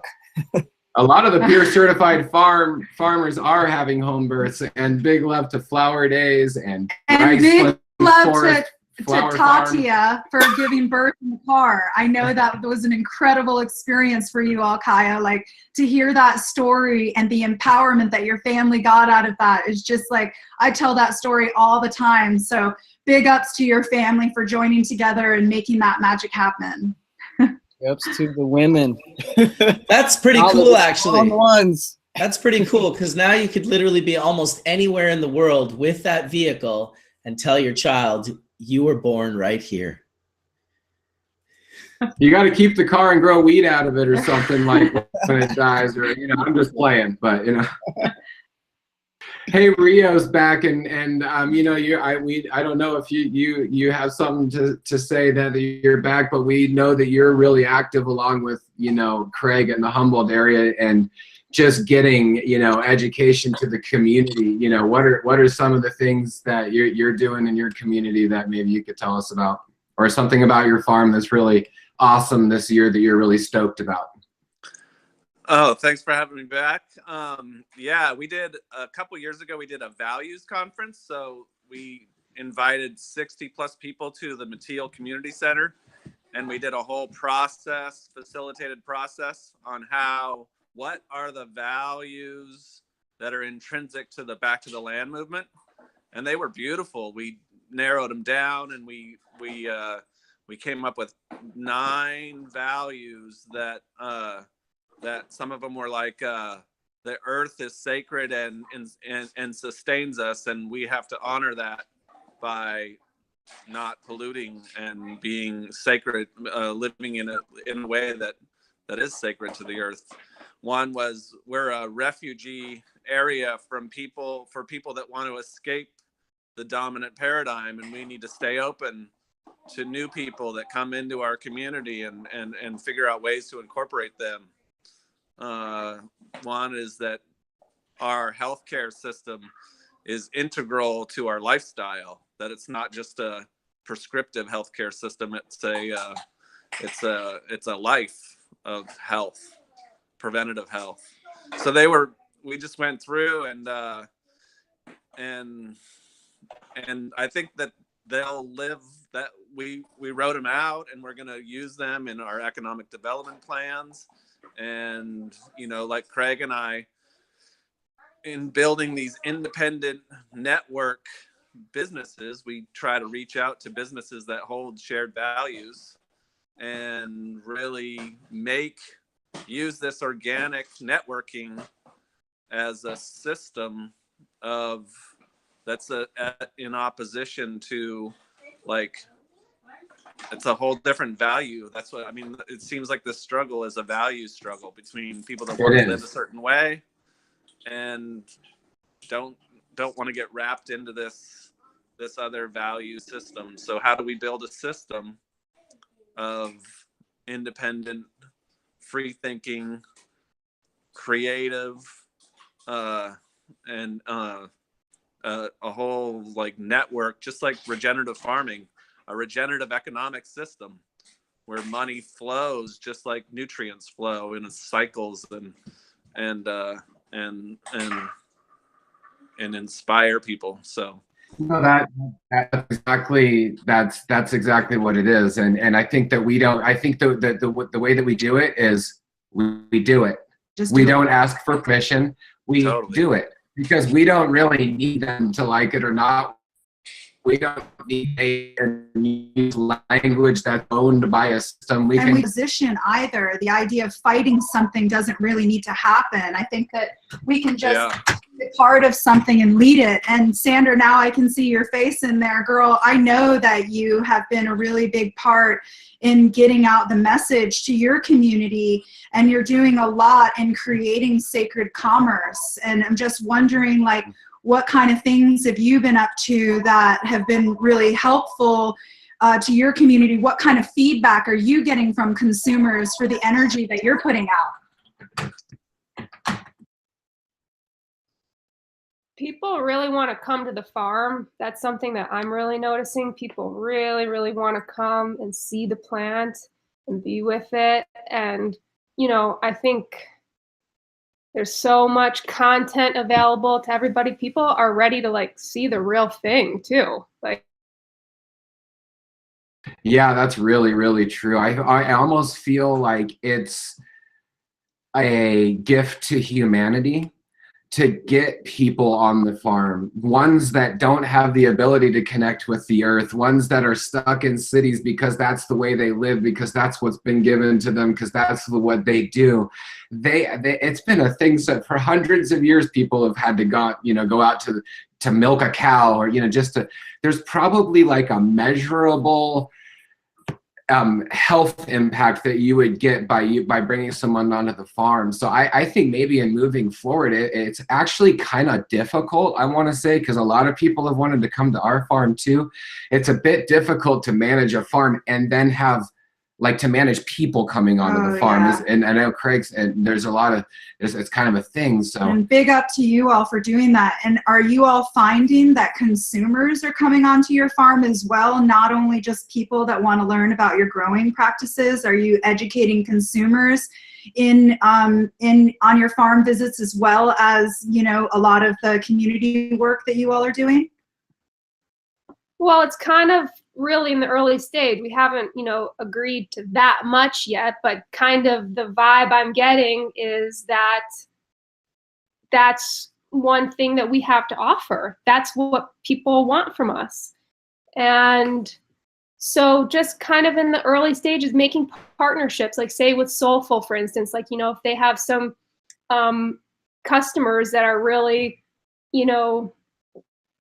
maybe through them, they can come here, kind of just slowly learn, developing relationships with partners and starting slow, just like everything. We're not bringing the buses, we got neighbors.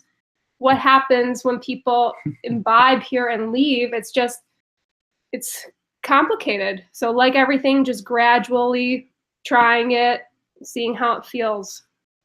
There is a really important point of autonomy there, and for sure you wouldn't be bringing buses. And there's a lot of farms that deal with theft, and that's a really big issue. And I know it's huge. I know people that have had a lot of those problems. So, it's almost like we need like a model farm to exactly cannabis tourism. Of course, this is a job. You don't even have to sell the cannabis at that point in time. It's just like a pumpkin farm. Just come on to our farm, like come check out. You can grow some, you can take a clone, you can kind of get your hands dirty, get involved, understand what's going on here, tour the whole place. That's going to be a thing for sure. People will plant farms. In the Netherlands, in Groningen, I think 2 years in a row, they planted like a several acre field and then made a maze out of it. Exactly. So that all the local community kids could go through the maze, and it was flowering hemp plants. That's awesome. We got to make a kinship ganja maze where the beginning of the maze is the land races from different countries, and as you walk through the maze, the crosses come and you see the original skunks come out, and then all of a sudden the skunks and Northern Lights row and the Jeep. All of a sudden we're into by the end we're going through fields of coffee. You know what I mean? Like that would be. Let's do that. Yeah, hike from go from garden to path down to another. I mean, it could be amazing. I mean, they do it with wineries. Section, an African section, a Indian section. I like it. We're all sold. We're all like, yeah, let's do this. Really, like model that we're trying to create. And well. there is institutions and education for a lot of different. There's an institution facility that people can history of it. There's a piece of property where you can see all of the different cultivars that are being used and why they're being used. And I think that it is the next step in cannabis to give her time so that people from the outside can understand the history of it and how we've moved this forward, and also have a place of education where everybody can put into it. That would be really wonderful, and it is something that we are working on right now. And by all of us joining together in all of these different regions, we have the ability to make that shine maybe in the next 5 or 10 years, because we're gathering information now from each other. And, regenerative farming is not just a thing for California and Southern Oregon. There's this sort of thought that as farther you go north, the more you got to go indoors. And it's not true. I mean, we don't grow indoors. We might start some of our seeds initially under lights because we do have a shorter season, and it's biting cold in the spring and it's biting cold in the fall. So we do have a window, but we grow amazing cultivars up here in Canada in native soil. And that means that anyone below us can do it. And a lot of people, I know there's people in Alaska doing it. We talk to them all the time. In fact, Jeff Lowenfeld is one of the most, well-known people in cannabis, and he's in Anchorage, and he's helping gardeners all the time in Alaska. So, and a lot like Craig was saying, you're just putting over, it's basically a cover to be able to open up your greenhouse so that you can do your light depping and that no dust or anything gets on there. We're doing the same exact thing up here in BC, because we're finding that if we close up our greenhouses at all, we're just allowing pathogens to breed. And we're really taking on a lot of what Northern Cali has taught the industry, and now we've been doing that up here for over 10 years, and that's what works for us. So the idea of, that you can't run certain cultivars in northern areas, the key is that not that you can't run them, the key is when are you finished?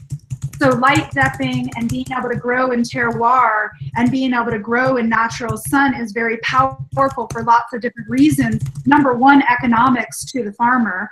Number two, we feel like it's a higher quality product. Number three, it's better for the environment. And number four, it creates more community and families and education around what it is to actually grow in the earth, where plants actually come from. Plants come from the earth. And number five is that it is an economically smart and intelligent way to move your business forward, especially up in the north where you think it has to all be grown hydroponically indoors, that's the joke. But you know, I think that any producer up here in British Columbia, and as soon as you get over towards the coast in Vancouver and you get into the Gulf Islands, I mean, there's a lot of potential over there to grow underneath the sun, and I think it's going to be essential for people to do that. So the collection of people here from all different places, all of these lessons, really, we are all sharing something that works for each other, and that we can use these forward. And we got to get good growing techniques, more of them happening up here in British Columbia, so Marcus has enough glands to work with. We're growing your glands, Marcus. Come We're on doing now. our best. We're going to be growing. I need those glands. I need those glands. I got some glands here. I got a little bit of glands. Yeah, I was gonna speak to the point about the type of farm everyone was describing, and that is precisely what we have built out at Alpenglow and Lady Sativa. It's this discovery. When someone comes, they can discover the land and discover the different cultivars and realize this path, literally a path they can walk down. For us, they can walk past 45 years of terroir, and that means, to me, I know 45 years ago on this ridgeline, we're standing next to some pots that were nailed to the trees. I knew the neighbor got busted by airplanes 45 years ago right here. So that's really interesting to folks to know that they're standing where there's a lot of history with the cultivation.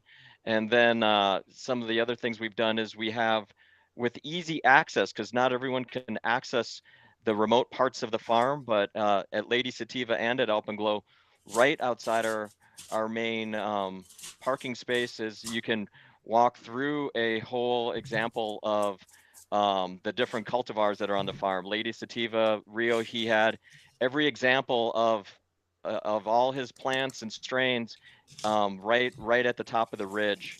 And then you walk down through, just like you said, those corn mazes. Literally, there was cannabis mazes, took you all the way down to the property, and then we would walk a goat path through the woods and end up at the sunset point. And walking that goat path made us think about how it was maybe 25 years ago with a bag of inputs over the shoulder, and we're able to tell some of these stories and share the history. And it's been just super amazing, the response we get and the giggle factor people get when leaves are brushing their cheeks. Yeah. Hello, Rio, if you want to. Life that comes through the trees is probably really healing to the soul too. Amazing. Maybe can you tell us something about your African cultivars, Rio? Yeah, I still need to get you guys those. I crossed the Sheshamani cherry pie with Durban poison this year, which I think is going to come in a little earlier. But there's Sheshamani. I still have that Kenyan bushweed, which is like super spicy. I don't know what to do with that. I was going to bring it to an OG or something, so it had like a peppery spice. And then we still have those Colombian bars, but they're still out there. They're probably not coming in till like late December. So they don't really produce up here, but crossing them into earlier other sativas, this is something that I'm still playing with. But the people, when they see the sativa next to the indica in the same garden, that's exciting.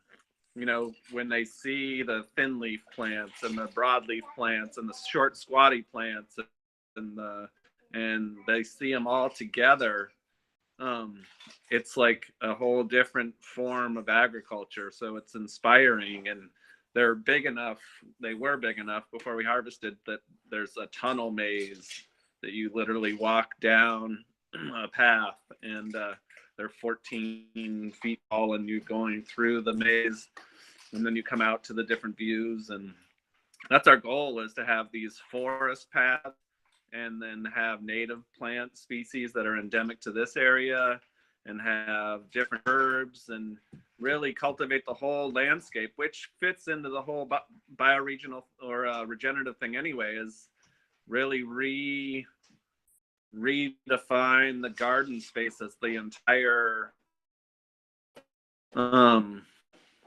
just somebody tried to call me, and not just cannabis, but all the other herbs and and I'm still learning, so I continuously hired new permaculture. It's a life journey. Yeah. I'm more and for the long haul than I am. I seem to reinvest all my money in plants, but I think that you brought up something really important, Rio, too, is that, you know, you were saying it runs into the whole regenerative movement, you know, as far as like you're growing all of these different cultivars, and it's like you're not pushing cultivars that, you know, to grow in your area. You're allowing your area to grow certain cultivars. What is it that's going to have amazing success? What is it that we call biological intelligence to your zone and area? And I just think that you touched on absolute gold there, that it can be so helpful to educate a lot of farmers out there to really be growing what works in your zone and area and have success in that. And to test it out. So, you know, I'd probably lose 20 plants a year, but at least I that's my favorite part of the whole thing, is to test something out and see how it does, and then to make a cross with something that you think that would bring it back into working in the area. And I think those landrace strains, going back onto those early landrace strains, makes the plant so healthy. Like that Sheshamani cherry pie now is amazing. There's a few different types and phenos, but it seems like it adapts more over time to your area. At least it does climatize. I mean, I think we've made a lot of seeds up here and brought them, you know, down south down there, and a lot of the reaction we get is that there's just an incredible amount of vigor to it and stuff. So I think, you know, it's just hard environment up here, it grows good down there. You know, I think that's not bioregional, but I mean, that's using the earth and its different environments and for the benefit of all. But yeah, climatizing, you see it over a year. 1 year of doing that work, the next year you'll see results. It may not be your end result, but it's going to be a result. Yeah, I would speak to that as well. I would speak to that as well. We had the Zillie's gift from you guys, Zillie's gift by Homesteader, and at the end that plant needed no structure. It made it through the rains.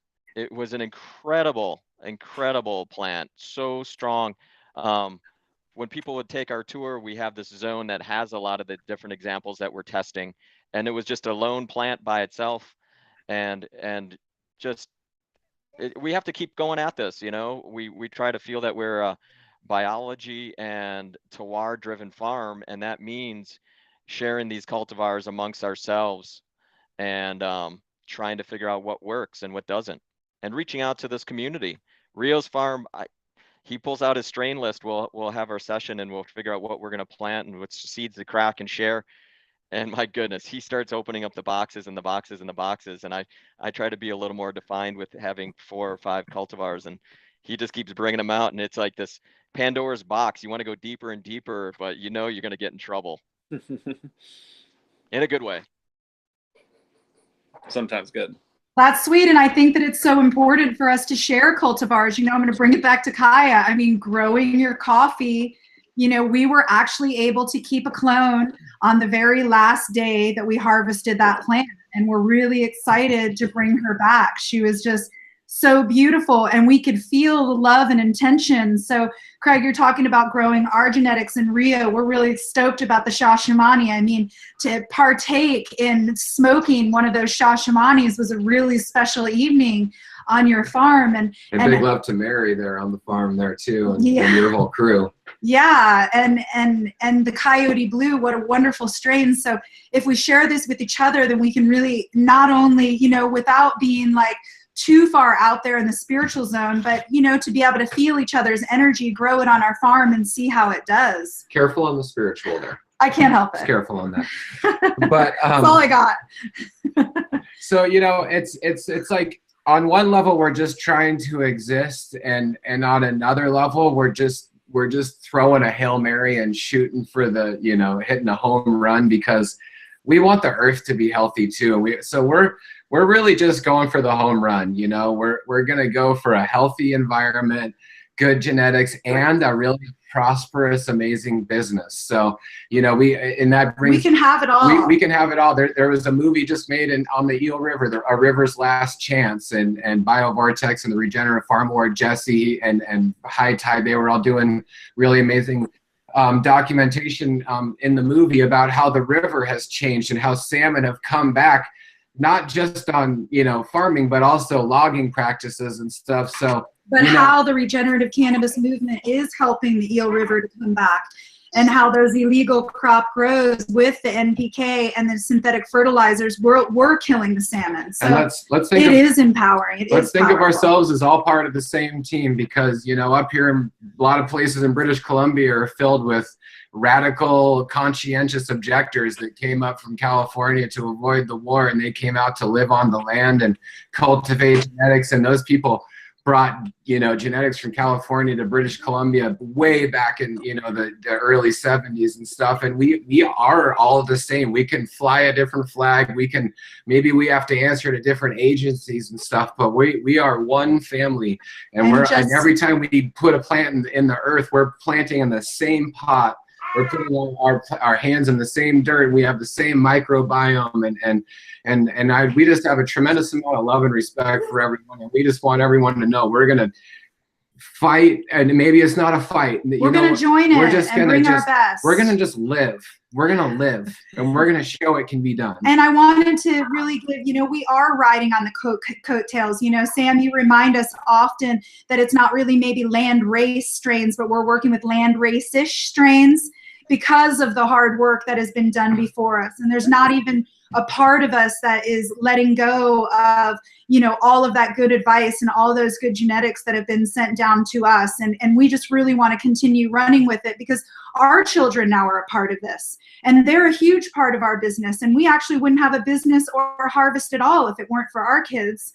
And I want to pass down the best to them. And I just want to thank you too, Sam, for being that generation before us to help pass down that knowledge. And everyone else who is an elder to us. And the Harlequin, wow, it's really changed the industry. You know, you doing that hard work now has passed it on to all of us, that we can continue moving forward and healing the plant and healing the soil and healing the nation. Thank you, Joshua, for putting together an event that highlights growing practices. And I want to encourage everyone to look at the regenerative science of regenerative cannabis event, and especially here in British Columbia. I'd like to see a good turnout here in British Columbia, because up here, we don't get the same type of exposure as Oregon and California and even Washington gets. So this is a huge opportunity for people in British Columbia to come together and have our voices heard.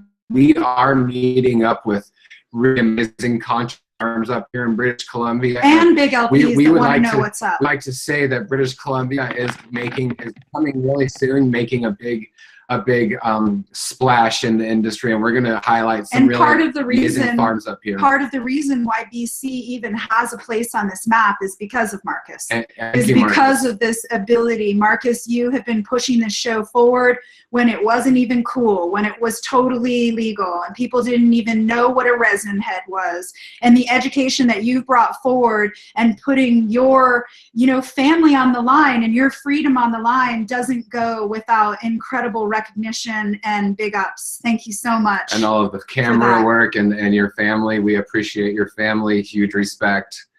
yeah, it's getting in the day. So yeah, just big love to everyone. Yeah, much love for the kind words. I'm, you know, a single step in the ladder, and the ladder goes high. So happy to be able to stand on the shoulders of giants like Skunkman and many others. And yeah, just huge props to the DEM crew for putting this hash church together and bringing all these great people in. We had a nice little talk today. It was nice. I felt like it's been kind of too long. We've been talking about doing an episode for a while. I'm busy. I am so busy these days with all these different projects that I'm working on, and they're pulling me in all these different directions. And I just don't have the same amount of time that I used to. But I love when Josh and Kelly hit me up and say, hey, we want to put a hash church together. I put that up to anyone that's ever been on Hash Church as a panelist. If you want to put a Hash Church together and you can help get in touch with the people and organize and put the group together, I'm always willing to host and have the conversation. It's just, it is a lot of work. You've seen Josh and Kelly today, you know, doing a lot of talking, staying on top of the conversation, helping direct and move it. And that does take energy. So I don't have all that energy to give like I used to, but I'm definitely going to try and do my own shows as well. But it's a community thing. So anyone that wants to help put a Hash Church show together, get in touch with me at bcbubbleman@icloud.com. And yeah, I guess go have a wonderful Sunday with your families and your children and your plants and your whatever it is, your animals that you're going to spend your time with. I thank everyone for coming out. Much love. We'll see you next time. See you in the teepee at the Emerald Cup.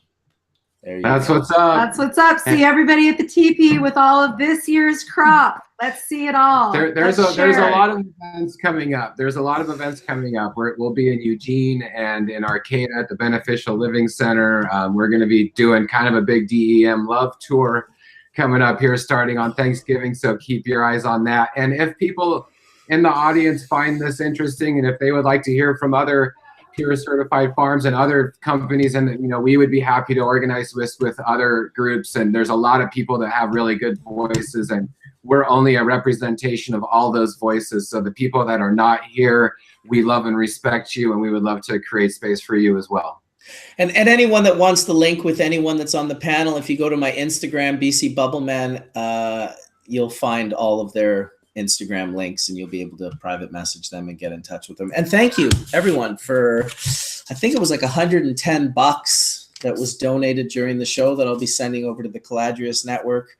It was, I don't know if it's US, I don't know if it's Canadian, but I'll figure it out. I usually just send a little extra on top of that. I'll probably match what was given here. So we're gonna match that too. We'll put in 100 too. Yep, we'll match that as well.